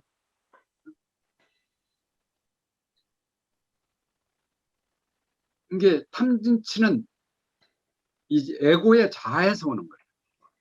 그러니까 우리가 나라고 믿고 있는 것이 사실은 이게 나가 아니에요. 이것이 헛것이에요. 헛것인데 그 헛것에 미혹돼 가지고, 미혹이란 말은 어두워서 거기에 혹한 거예요. 속은 거예요. 맞아, 속은 거예요. 미혹. 헛것에 미혹돼 가지고, 그래서 탐심과 진심과 치심이 일어나서 마음이 어두워지고, 마음이 맞아면 이렇게 그 어둠을 따라서 천만 가지 생각이 다 비뚤어지고, 그래서 그 결과가 중생은 이렇게 얘기를 하는 거예요. 고통이 파란 고해다. 파란 고해. 대종사님께서는 파란 고해란 말을 쓰셨어. 파란 고해란 말이 그 파자가요. 불교에서는 그냥 고자 하나만 썼는데 우리 대종사는 파란 고해 이렇게 쓰셨어요. 불교에서는 고해 그러거든요. 근데 거기다 수식어를 파란 고해 이렇게 붙이셨는데 내가 생각해 보니까 그런 생각이 들어요. 그 파자가 큰 물결 파자예요. 란자는 작은 물결 란자예요. 그러니까 중생들은요, 산다고 열심히 행복을 찾아서 사는데, 사는 것이 계속 큰 물결 파도, 작은 물결, 좀 잔잔하려가 하면 또 큰 물결이 오고, 또 이 큰 물결 때문에 죽겠다 그러면 좀 잔잔해졌다가 또 큰 물결 오고, 그러고 사는 거예요. 그것을 윤회라고 말하는 거예요. 그러니까 이 에고의 집착에서 탐진치가 일어나고, 이 탐진치로 인해서 우리는 자꾸 본성과 멀어지는 거예요. 불교에서 또 그러지만 오늘 기독교 얘기가 우리 송경자 선생님 때문에 자꾸 얘기가 많이 나오고 이게 탐진치로 인해서 우리 본성과 점점 멀어져요. 기독교에서는 맞아면 저기 때문에 맞아면 에덴 동산에 그 사과를 따먹은 그 마음 하나 때문에 하나님과 멀어진 거예요. 하나님과 멀어진. 그래서 성경에 법화경에도 나오고 성경에도 나오는데 그 돌아온 탕자 이야기가 나오죠. 그 말이 그 말이에요. 그 말이 그 말이에요. 그러니까 이 탐진치로 인해서 우리는 자꾸 본성으로부터 멀어져 가지고 멀어져 온 세월이 너무 길어졌어요. 길어지니까 껍질이 두터워졌어. 두터워지면 두터워질수록 껍질이 난 줄 알아. 그리고 나를 다 잃어버렸어. 잃어버리고 사는 거예요. 중생의 삶은 평생을 살아도 나를 모르고 사는 삶이에요. 그러면 아유, 세상 살면서 중생들도 다 행복하게 사는데요. 잠시 행복하게 사는 거죠. 잠시 행복하게 사는 것이지 그것은 참 행복이라고 말할 수가 없는 거예요.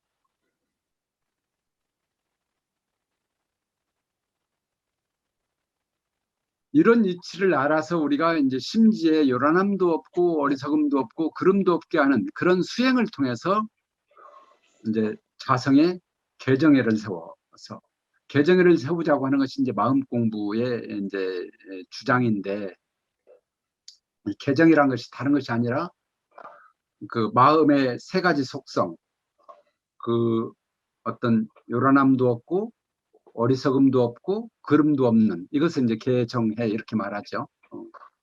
이것은 이제 바로 세우는 공부, 다시 말해서 본성을 찾는 공부예요. 이것이 내 본래 마음을 찾는 공부, 참나를 찾는 공부. 마치 돌아온 탕자 이야기처럼, 돌아온 탕자 얘기는 다 아시죠?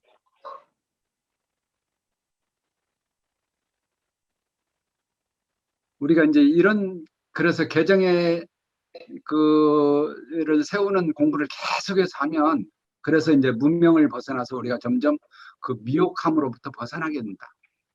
어두워져서 그 헛것, 껍데기, 본질이 아닌 것, 참나가 아닌 것, 그것에 착각하고 현혹돼서 사는 그런 어리석음을 딱 벗어나게 되는 거죠. 이것을 우리가 이제 깨달음이라고 말하는 것이다. 깨달음이라고 말하는 것이고, 그렇게 하면 우리는 마침내 이제 참나를 알게 되고, 참나를 알게 되면 내가 세상의 주인공이 돼요. 애를 써서 막 내가 주인공이 되려고 그런 게 아니라 사는 것 자체가 내가 그냥 주인공으로 사라지는 거예요. 그게 이제 진리의 삶이죠. 진리와 부합된 삶이고, 이런 사람을 우리가 이제 부처님이라고 말하고 또는 성현이라고 말하는 것이 아닌가, 이런 생각이 듭니다. 이제 부처님은 그래서 이렇게 탐진치를 벗어나고 또 문명을 벗어나서 이런 그 본래 마음, 본성에 합치된, 본성과 개합된 참나를 찾으셨기 때문에 결과적으로 그 마음작용이 자유, 해탈. 저는 요즘 자유, 해탈, 자제란 말을 많이 써요. 그런 분은 삶이 자제하시고 자적하세요. 자유, 자제, 자적.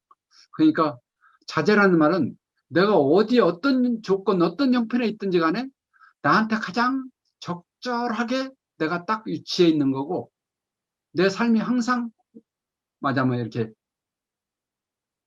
어떤 생명의 본질과 개합되어 있고 평화로운 거예요.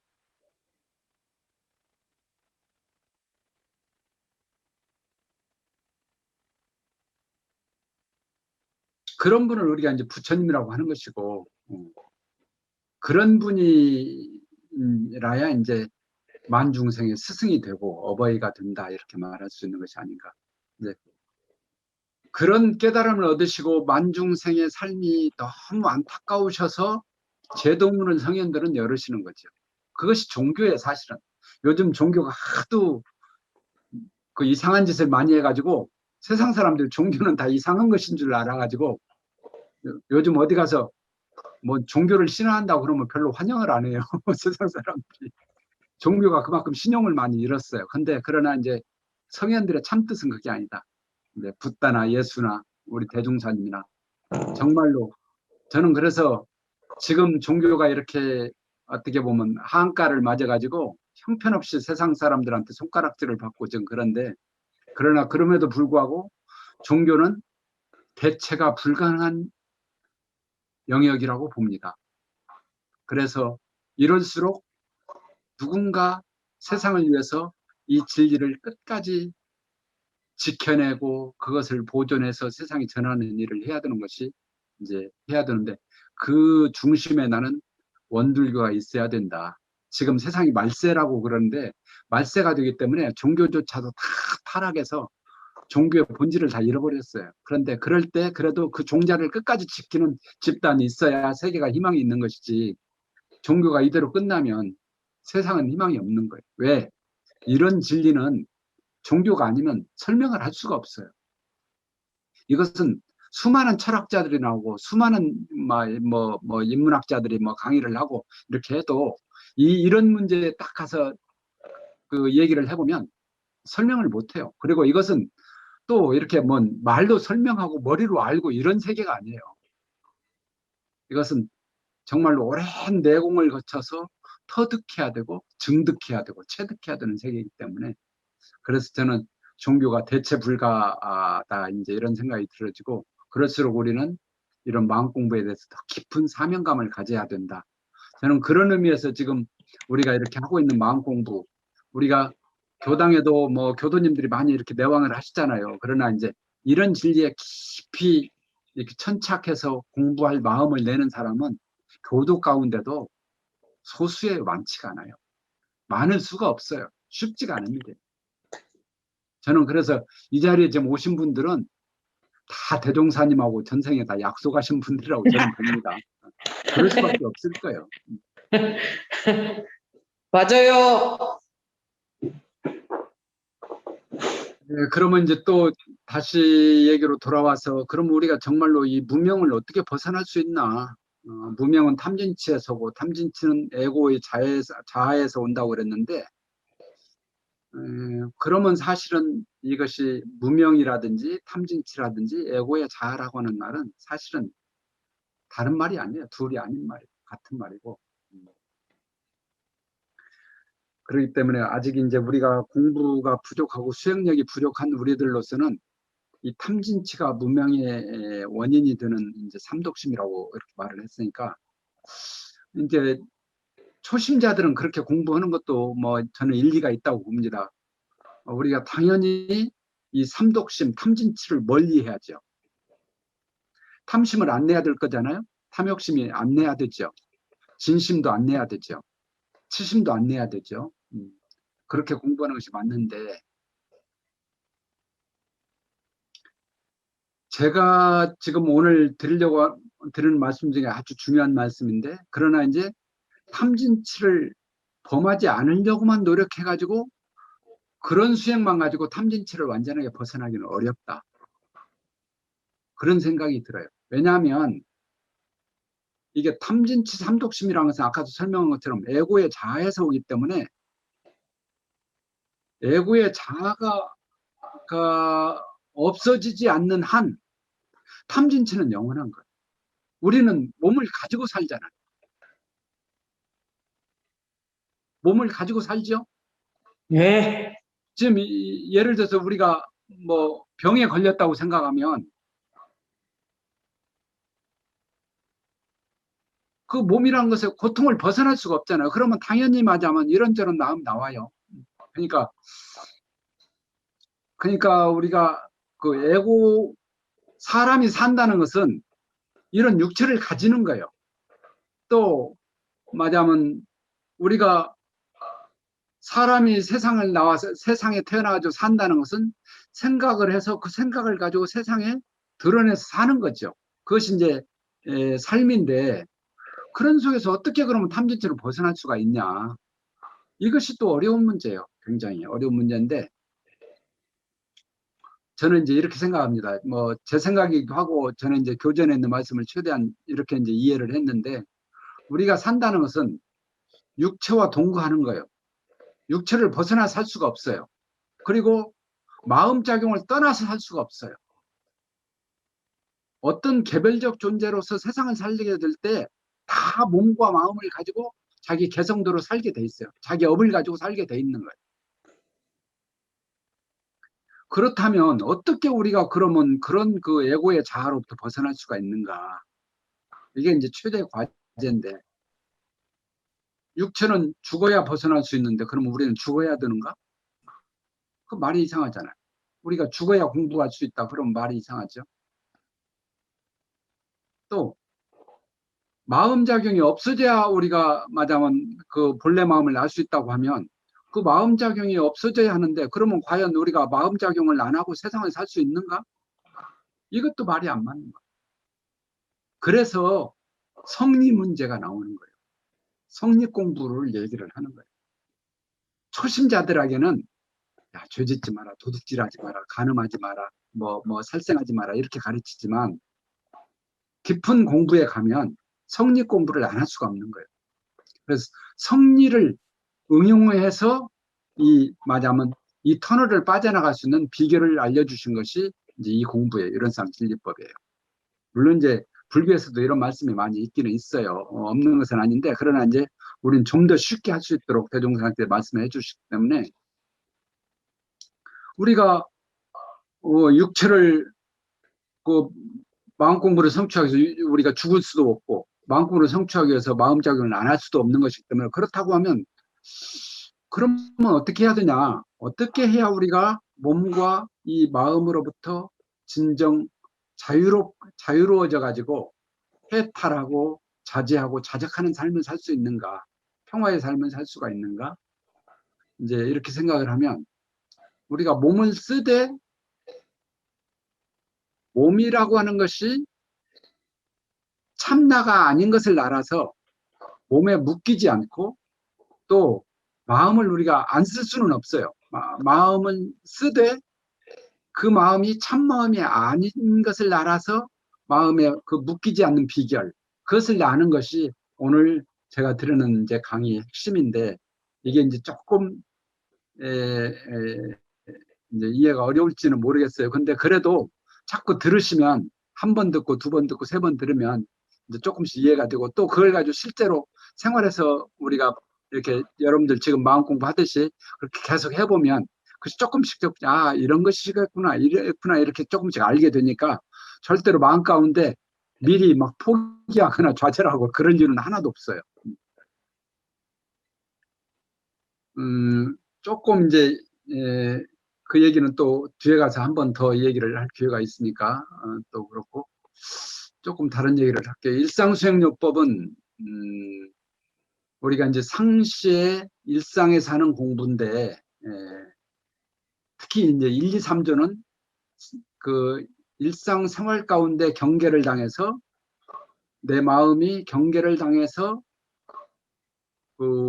말하자면 그 마음 작용하는 것을 알아가지고 그 요란함도 없게 하고 어리석음도 없게 하고 그름도 없게 해서 자성의 개정애를 찾아가는 자성의 개정의 그 세 가지 마음의 힘을 이렇게 얻어가는 이제 공부인데 이론상 진리를 다시 조금 피드백해서 복습을 좀 해보면 이론상 진리를 크게 셋으로 나눈다고 그랬죠. 하나는 진공체요. 진공의 본체요. 그 말이죠. 묘유상. 그러니까 진공체라는 것은 아까 텅 빈 원래 없는 세계, 본체 세계를 말하는 거고 묘유상은 그것이 모습을 드러내는 거예요. 경계를 당해서 모습을 드러내요. 그래서 묘할 묘자에 있을 유자를 써가지고 묘유상이라는 말을 썼어요. 묘유상. 그러니까 천만 가지 모습으로 전개되어 있는 것이 묘유상이에요. 묘유. 그리고 그것이 세상에 이렇게 존재를 드러내가지고 그냥 그대로 머물러 있냐면 그게 아니라 생주이멸하는 거예요. 이게 나온 것이 머무르고 변화하고 사라지는 거예요. 이것을 조화라고 그래요. 조화. 그래서 진공, 묘유, 조화 이렇게 설명을 하죠. 이것을 아마 이제 조금 다른 용어로는 체상용 이렇게도 말하는데 그건 구태여 기억 안 하셔도 됩니다. 그러니까 진공이란 말은 우리 마음의 근본체를 말하고 묘유라는 것은 우리 마음의 천만 가지 차별상을 말하고 그 다음에 조화라는 것은 그 천만 가지 차별상이 생주이멸로 말하자면 변화해서 소멸하는 과정 전체를 말하는 거예요. 이것을 변화라고 얘기를 해요. 또 조금 장을 옮겨서 정전 사리연구장에 가보면 이와 같은 진리 분석을 딱 세 마디로 대종사님께서 딱 설명을 해주셨어요. 이것을 이제 우리 지금 정전 마음 공부에서 주로 많이 응용을 하죠. 그것이 뭐냐면 대소유무 그 말이에요. 그러니까 앞에서 말했던 진공이란 말이 다른 말로 말하면 큰 대자를 써서 대 그래요. 그 다음에 묘유, 천만 가지 이 차별상을 놔두었기 때문에 이것은 소라고 설명을 했어요. 소자를 썼어요. 그러니까 대는 본체를 말하고 소는 그 형상을 말하고 그 다음에 유무는 변화를 말해요. 그래서 대소유무 이걸로 이제 대조하는 거예요. 우리 마음을. 우리 마음을 생각할 때 늘 우리는 이것을 염두에 둬야 돼요. 우리 마음은 대소유무로 작용한다. 대소유무로 작용한다. 그러니까 대소유무가 우리 본래 마음이고 이론상 진리인데 우리 마음이란 것은 늘 대와 소와 유무 이걸로 이제 기억을 하시면 공부하는데 제일 좋아요. 진공, 묘유, 조화 이런 말들은 좀 어렵잖아요. 체와 상과 용 이런 말도 좀 어렵고 그런데 그냥 대가 우리 마음의 근본체라면 소는 천만 차별상이고 차별의 모습이고 그리고 유무는 그 변화하는 작용이다. 이렇게. 그래서 우리 마음이란 것은 원래는 없건만은 경계를 따라 있어지나니 이렇게 했잖아요. 원래는 없건만은이 대라면 있어지나니 이것이 소요. 우리가 경계를 당하면 이런저런 마음이 생기잖아요. 그리고 심지는 원래 요란함이 없건만은 경계를 따라 있어지나니 그 요란함을 없게 하는 공부로서 자성의 정을 세우자 이렇게 되어 있는데 그 심지는 원래 요란함이 없건만은 경계를 따라 있어지나니 그 요란함을 없게 하는 공부 그것이 원래 없는 것임을 알아서 알아차리면 이 천만 가지 차별상과 이 변화 작용이라고 하는 것이 본체에서 나온 임시적 마음이고 그 인연에 따른 마음이요. 그때그때 필요한 마음이요. 임시적이라고 해서 그것이 가치 없다 그런 말은 아닙니다. 우리가 현실은 매우 가치 있는 거예요. 다만 그것이 영원하지 않다는 거죠. 그것에 속지 말라는 거죠. 그래서 대소유무 그러니까 심지는 원래 요란함이 없건만은 대 경계를 따라 있어지나니 소 그리고 그 요란함을 없게 하는 공부로서 자성의 정을 세우자. 이것이 이제 유무 공부인데 늘 이걸 가지고 이제 우리 마음을 대조하는 거예요. 그러니까 경계를 당할 때마다 우리는 늘 없는 마음과 신령하게 그것이 나타나는 마음과 그러니까 우리가 그 예를 들면 어떤 마음이 화가 나요. 그러면 화가 괜히 나는 건 아니죠. 누군가 나를 화낼 만한 요인이 있어요. 맞아면. 그래서 마음이 나오는 거예요. 그러니까 화낼 때 그냥 화를 내는데 속지 말고 이거 화가 나는 자기 마음을 알아차리면 돼요. 내가 지금 화가 나네. 그리고 이거 화가 왜 나지? 저 사람이 나를 지금 자존심을 건드니까 화가 나는구나. 그래서 화가 날 만하네. 그래서 화가 나는 거지. 그래.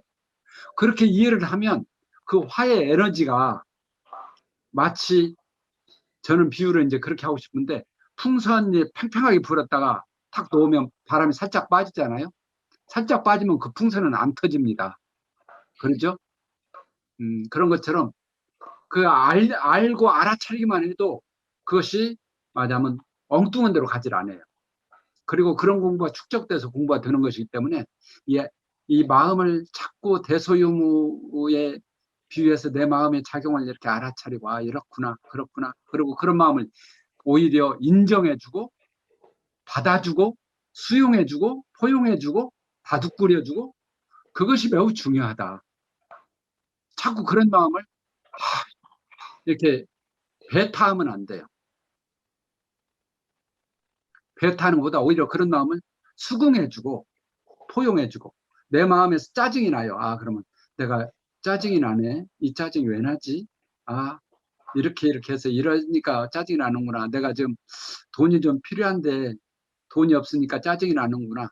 이런 것을 이렇게 알아차리고 그런 마음을 이렇게 오히려 안아주면 그 마음이 편안해지고 편안해진 마음이 다른 게 아니라 그게 평화예요. 세상 사람들은 평화를 자꾸 주장해서 평화를 이루려고 하는데 주장해서 평화를 이룰 수 있는 방법이 없어요. 대개 보면 평화를 주장하는 사람들이 또 다른 싸움꾼이 돼요. 그러죠? 오래가면 또 다른 싸움꾼이 됩니다. 그래서 이것이 이 공부의 원리의 바탕에서 평화운동도 해야 세상도 진정한 평화가 되는 거예요. 얘기가 좀 다른 데로 갔는데, 그래서 이제 이 제1조 이 자성의 정은 세우는 공부, 이것이 다른 말로 말하면 이것을 우리가 이제 정신수양의 공부라고 그러는데, 사람들은 누구나 경계를 당하면 마음이 요란해져요. 나는 요란하지 않아요. 그런 사람들은 마음에 뭔 문제가 있는 거예요. 지금 요란해져야 맞아요. 다만 요란해진 것을 알아서 그 요란한 것이 별것이 아니라고 하는 것을 알아차려서 평화를 하지, 나는 아예 요란함이 없어, 그런 사람은 지금 마음이 뭐라고 할까, 이건 오히려 병적인 거예요. 그러니까 사람은 누구나 경계를 당하면 요란해지고 흥분하거나 분노하거나 억울해하거나 또는 서럽거나 시기하거나 질투하거나 우울해지거나 이런 가지가지 생각과 감정이 나게 되는 건 나는 거예요. 여기서도 내가 꼭 중요하게 한 가지 말씀드리고 싶은 게 뭐냐면, 사실은 이렇게 나는 마음은요,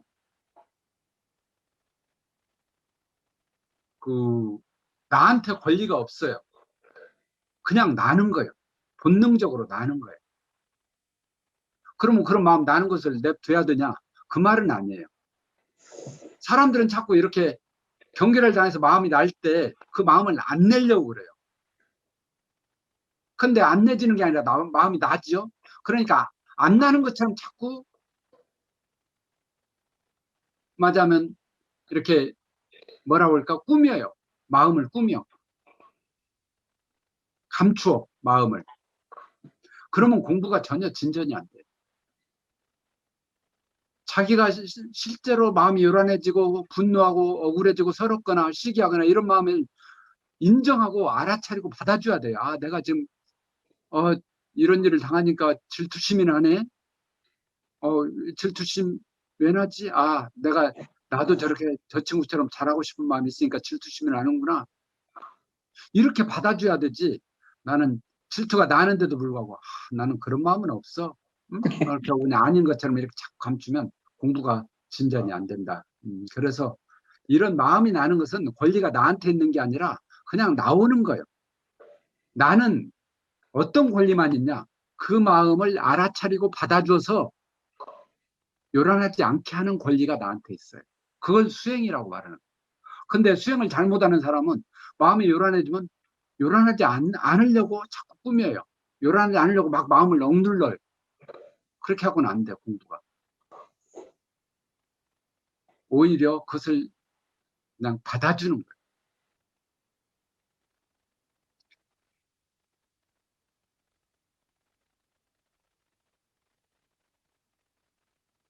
거예요. 앞에서 되게 다 말씀을 드렸기 때문에 쭉 넘어가고,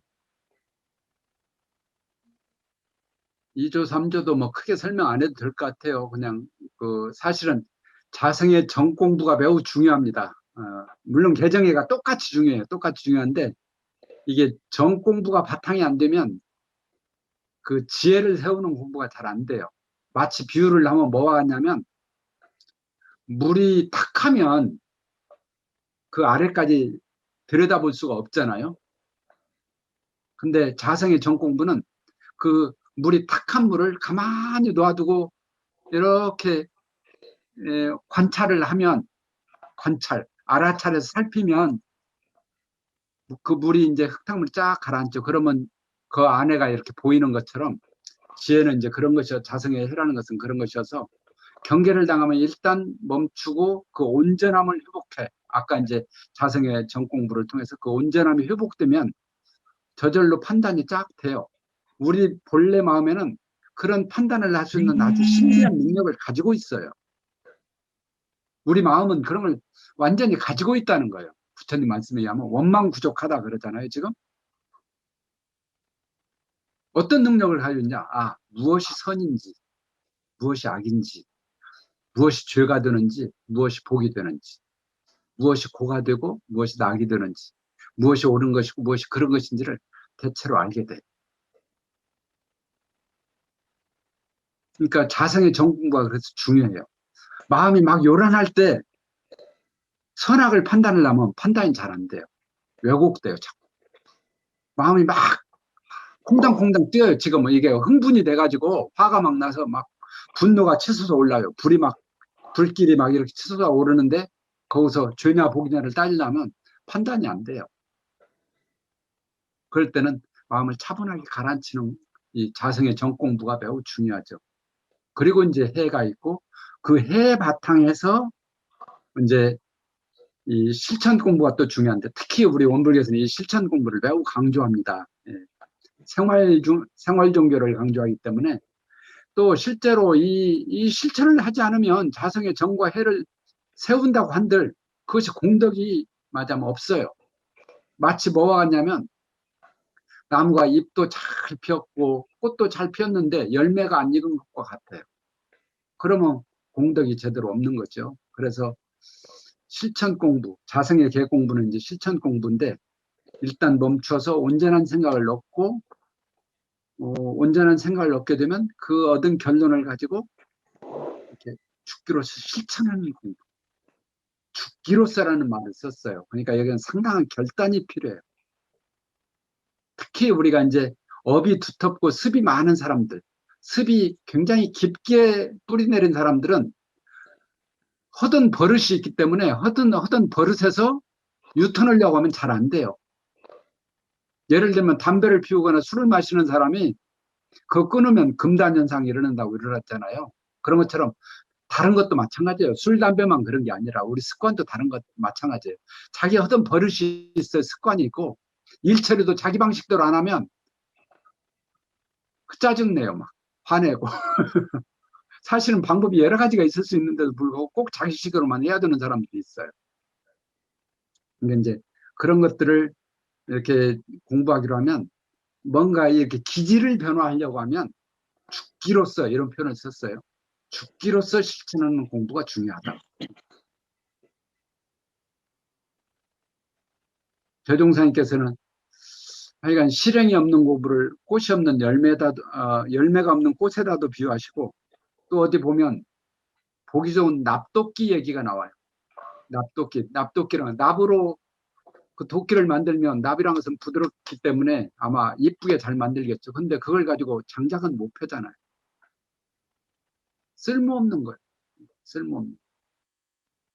그런 공부는 별 의미가 없는 것이기 때문에 그래서 해야 할 일이면 죽기로써 하고 하지 말아야 할 일이면 또 죽기로써 이렇게 그치는 공부 이것을 해야 이것이 이제 기질 변화가 돼요. 이게 심성만 변화해 가지고 착하긴 착한데 참 마음 착하고 생각도 좋은데 영 행동이 안 따르는 사람들이 있어요. 그런 사람들은 이 기질 변화에 문제가 좀 있는 거거든요. 그래서 이게 실제로 우리 그 성격도 이런 원리의 바탕에서 이게 이제 그 교육학자들이나 심리학자들 얘기를 들으면 성격이 잘 안 바뀐다고 그래요. 그리고 어떤 심리학자들 아주 단정적으로 말해요. 성격은 바꿀 수 없습니다. 딱 그래요. 근데 그렇게만 하면 안 될 것 같아요. 이제 기질 변화가 됩니다. 그리고 공부를 오래 하면 돼요. 근데 제가 요즘 살아보니까 어떤 그 저기가 있냐면 그 자기 그 방식대로 이렇게 어떤 캐릭터가 강한 사람들 이런 사람들이 그냥 자기 방식을 가지고 계속 고집해 살면 나이가 이제 70, 80 되면 괴물처럼 되는 경우가 있더라고요. 괴물. 이건 제 표현이 그래요. 괴물이 돼요. 나이가 먹을수록. 근데 이게 왜 그런가 하고 내가 생각을 해봤더니 그 이 마음들이 계속 견고하게 섬이 더 굳어지는 거예요. 시멘트 굳어지는 것처럼. 그러면 나이 먹으면 진짜 이제 어떻게 할 수가 없어요. 어떻게 할 수가 없어. 그래서 이게 근데 이런 공부를 계속 하면 마음이란 것이 유연성이 있어가지고 그래도 나이가 먹어도 그러니까 나이가 먹으면 우리 육체도 굳어요. 유연성이 떨어지잖아요. 그런 것처럼 마음도 유연성이 좀 떨어져요. 저도 내가 요즘 사는 걸 보면 떨어지는데, 그럼에도 불구하고 공부를 계속하면 그 유연성을 어느 정도 이렇게 하자면 뭐라고 할까? 연착륙 시킬 수가 있어요. 연착륙이 가능하고, 그래서 나이 먹어서도 우리가 품위 있게 살 수 있는 이제 저기가 되고, 이제 그런 느낌도 좀 들더라고요. 한 분이라도 저기를 좀 들어봐야 되는데 조금 남아가지고 이거 하고 한 분 정도 문답하겠습니다. 제가 이제 오늘 강의를 하고 마지막에 당부를 하고 싶은 말씀은, 이 공부는 오래오래 해야 돼요. 조금 하고 말면 절대로 공부가 안 돼요.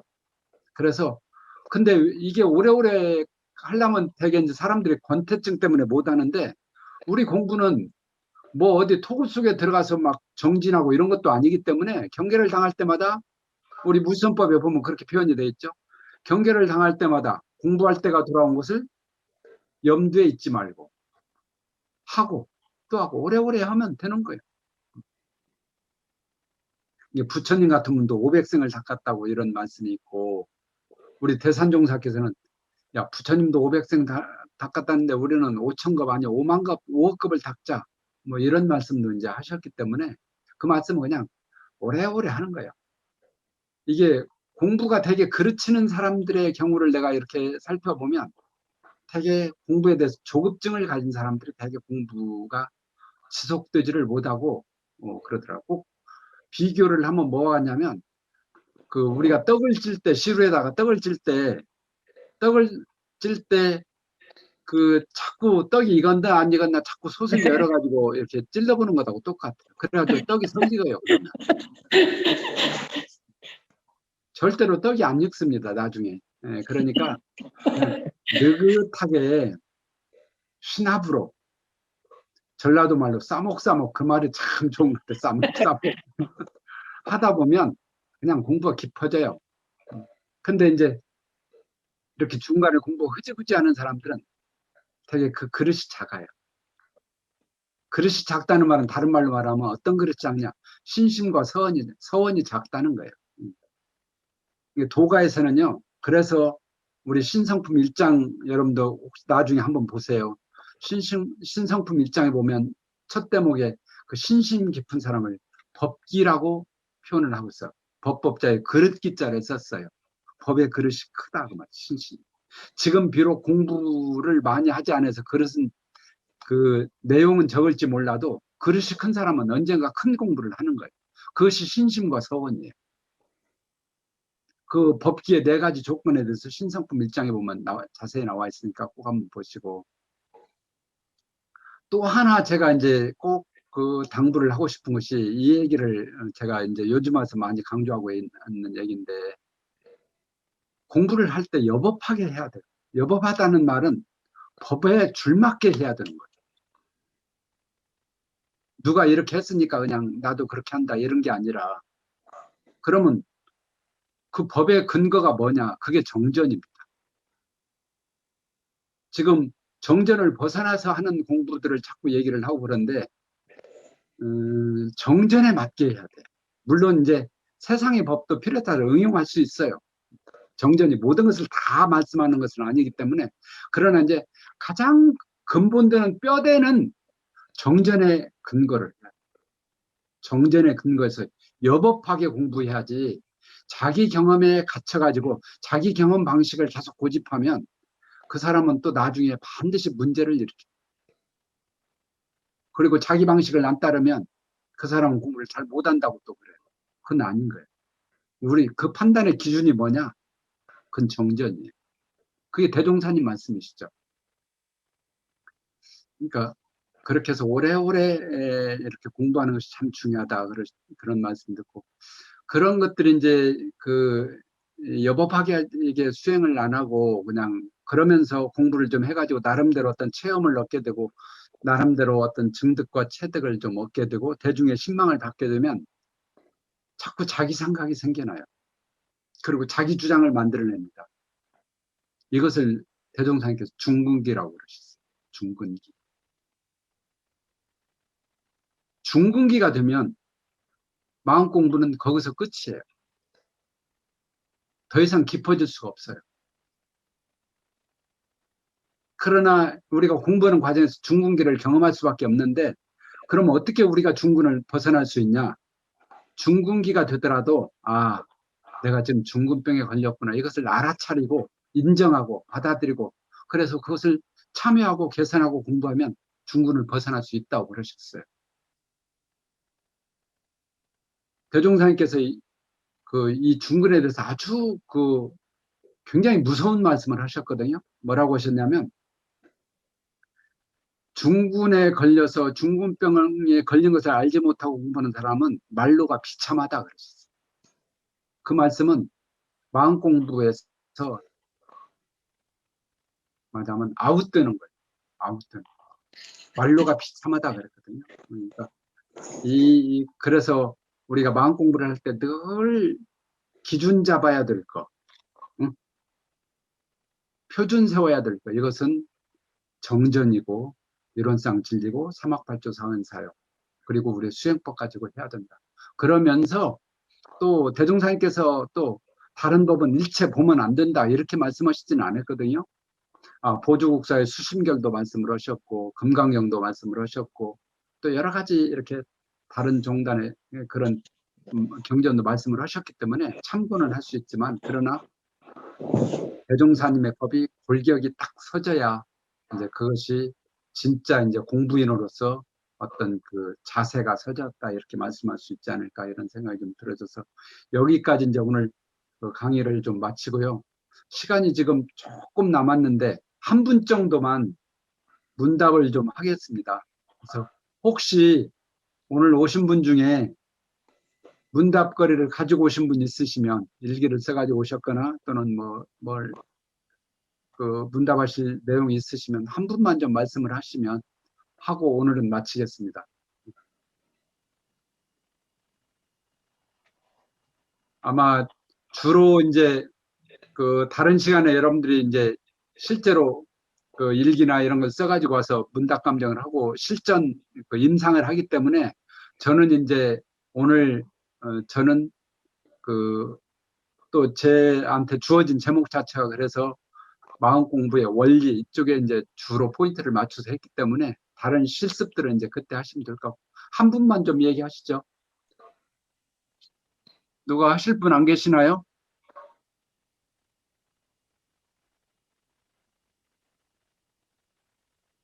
심지는 원래 없건만은 그것을 모르건만은 이렇게 생각도 해봤는데 심지는 원래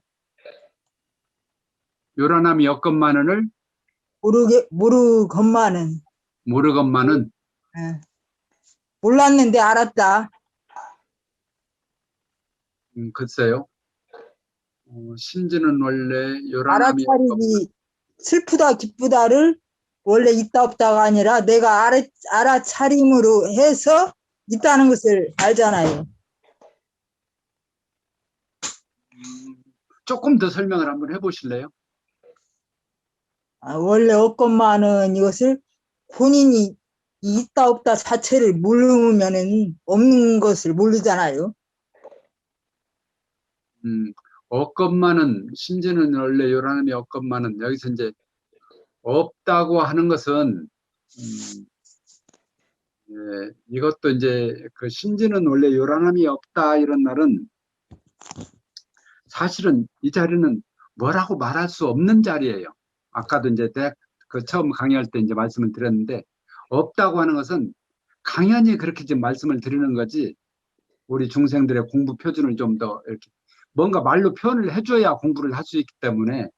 그러나 이제 그 본래 자리는 심지는 원래 요란하다, 어리석다, 그러다, 또는 이렇다 저렇다 이런 것이 없다고 하면 또 있는 것이 있는 거잖아요. 그러니까요. 있다는 것은 없다, 있다는 있다. 것을 전제하는 말이기 때문에. 그러나 이제 그래서 그런 거 없어. 없다고 할 때는 이것은 강연히 한 말이다.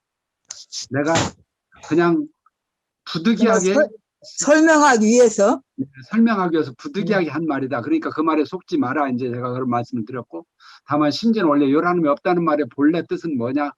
그것도 이제 당연히 하는 말이지만 그 자리는 있다고도 말할 수 없고 없다고도 말할 수 없다. 네. 그런 거죠. 그러니까 사람이 본인이 있다 없다를 원래는 몰라서도 이것을 알아차리지 않아서 이것이 없다 있다를 모르는데 알아차림으로 해서 이것이 있다 없다를 본인이 느껴서 이것을 고치고 그러잖아요. 그게 모른다고 하는 말이 적절한지에 대해서 제가 아니, 좀 얼렁투가 잘 안 적절하- 됐어요. 적절하다 그것보다도 응. 수업 받다가 그 생각을 했다고요. 아, 야, 그 생각을 하셨다고요? 네. 예. 혹시 또 다른 질문 있으시면 누가 하시죠? 누가 일기 가지고 오신 분은 없나요?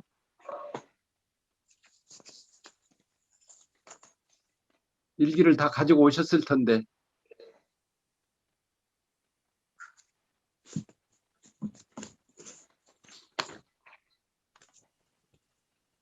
일기 가져오신 분 한 분도 안 계세요?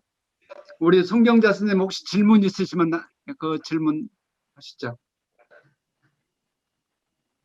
이 음소거 하시고 하시죠. 음소거. 아, 음소거 하시고. 소리가 안 나옵니다.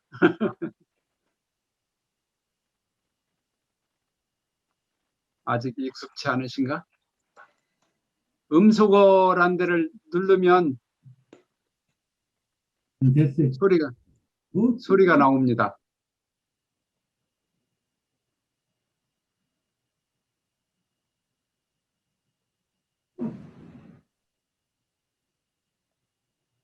됐어요. 송경자님 말씀하시면 돼요. 말씀하시죠. 아, 소리가 안 나오는데 아마 볼륨을 최대한 낮춰놓는가 보다. 우리 나갔다가 다시 들어와야 될 텐데. 송경자 선생님 오늘 안 되겠네. 우리 문도철 선생님 예. 예, 하실 말씀하시고 정리하겠습니다. 아까 그 윤미선님 그 질문한 부분이 예, 윤미선 조금 크게 말씀하시죠. 윤미선님이 그 질문하셨던 그 부분이 일련 위생전 자료에 있는 그 부분은 아까 수님 말씀에도 있는 것도 아니고 없는 것도 잘 안 아니고. 들려요. 안 들리네. 잠깐만요.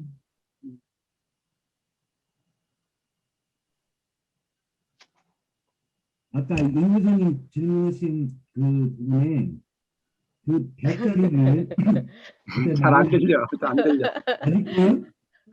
예. 오늘 문 선생님도 안 될 것 같으네. 잘 안 들려. 안 들립니까? 예, 안 들려요. 소리가 너무 작아가지고 안 들려. 안 들려요? 네. 우리 황영지 선생님 광주에서 오셨다고 그랬나요? 강조예요. 예, 광주에서 오셨는데 음소거하고 하세요. 음소거 하시고 한번 말씀하시죠. 이거에 아직 익숙치 않으시구나. 왼쪽에 음소거 하세요.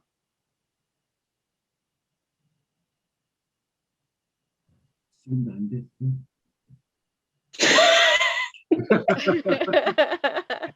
아직 익숙치 않으신가 봐. 우리 이향실 선생님 말씀하시죠. 음소거 하시고. 음소거 아니고. 음소거가 잘 안 되는구나. 이걸 안 해보셔서 그러나? 아니, 다 해보셨는데 근데 왜 안 되지? 다 안 돼. 됐어요. 됐습니다. 예, 예. 아이고 축하합니다. 이게 하단에 있어서 더 그러시네요. 예. 마음 공부는 꾸준히 해야 된다는 말에 굉장히 동감하고요. 제 마음을 내가, 너무 크다, 소리가. 괜찮아요. 글쎄요, 공부하는 경계라는 것을 알아차리는 게 중요한데 그 순간순간을 제가 깨닫는 것은 역시 수양 공부지 않나 그런 생각하고 하여튼 열심히 노력해보면서 일기도 써보겠습니다. 그래요. 하여간 그냥 뭐 다른 생각하지 마시고 네. 이 공부에 대해서 이게 딱 믿어야 돼요. 그냥 여기에 이게 생각이 오락가락하고 이거 해서 뭐 하자는 것인가 자꾸 이렇게 마음 가운데 이렇게 마음이 왔다 갔다 하면 공부가 잘 안 돼요. 그러니까 그냥 이 정전, 이 마음 공부, 이 공부법에다가 내 마음을 그냥 탁 이렇게 그냥 뭐라고 할까 던져놔야 돼요. 던져놓고 그냥 해보시는 거예요. 해보면서 해보면 자꾸 의심이 생길 거예요. 아 이거 어떻게 하지? 이것은 무슨 말이야? 이걸 이거 꼭 이렇게 해야 되나? 뭐 이럴 때 이제 그러면서 머리를 자꾸 생각하게 되고 이게 이 일기도 기재하게 되고 그걸 가지고 문답도 하게 되고 그런 것이기 때문에 믿고 일단 달려들어서 해보면서 부닥쳐 보면 절대로 어렵지 않습니다. 막상 그것이 딱 터득이 되면 이거 이렇게 하는 것을 내가 그동안에 이렇게 그냥 헤맸구나 이제 이런 생각이 이렇게 오히려 딱 들거든요. 그러니까 그냥 의심하지 말고 한번 해보시면 좋겠어요. 진짜 해보시면 그러면 저는 이제 게을러서. 아니 이것은 부지런하고 게으를 것이 없어. 게으른 사람은 게으른 대로 공부하면 돼요. 이 공부의 장점이 그런 것 같아요. 이것은 누워서도 할 수 있고 자면서도 할 수 있고 놀면서도 할 수 있고 이러면서도 할 수 있고 놀면서도 할 수 있는 거잖아요. 이게 막 따로 시간을 내서 어디 가서 막 이렇게 해야 되는 게 아니라 이제 이런 것은 공부를 배우기 위해서 오늘 이렇게 모였지만 사실은 이 공부 배우는 시간은 그것을 안내하는 내비게이션 같은 것이고 실제로 여러분들이 일상생활에서 경계를 당할 때 내 마음이 어떻게 움직이고 마냥 변화하는지 이것을 늘 관찰하는 거예요. 마음을 관찰은 열심히 하고 있습니다. 그냥 이게 해결이 돼요, 마장은. 그래서 공부에 요령이 생기니까 하여간 어쨌든지 간에 딱 믿고 한번 그냥 당차게 한번 도전을 해보시면 좋겠다는 말씀 드리고 오늘 여기까지 해서 마쳐야 될 것 같습니다. 네. 장장 2시간이나 시간을 이렇게 긴 시간을 그냥 참여를 해주셔서 감사 말씀드립니다. 고맙습니다. 감사합니다. 감사합니다. 네, 오늘 수산 김경일 교무님께서 마음의 원리를 가지고 강의를 해주셨는데 정말 장시간에 이렇게 강의를 하시 정말 대단하셔요. 다시 한번 큰 박수 한번 주세요. 감사합니다. 감사합니다. 수고하셨습니다.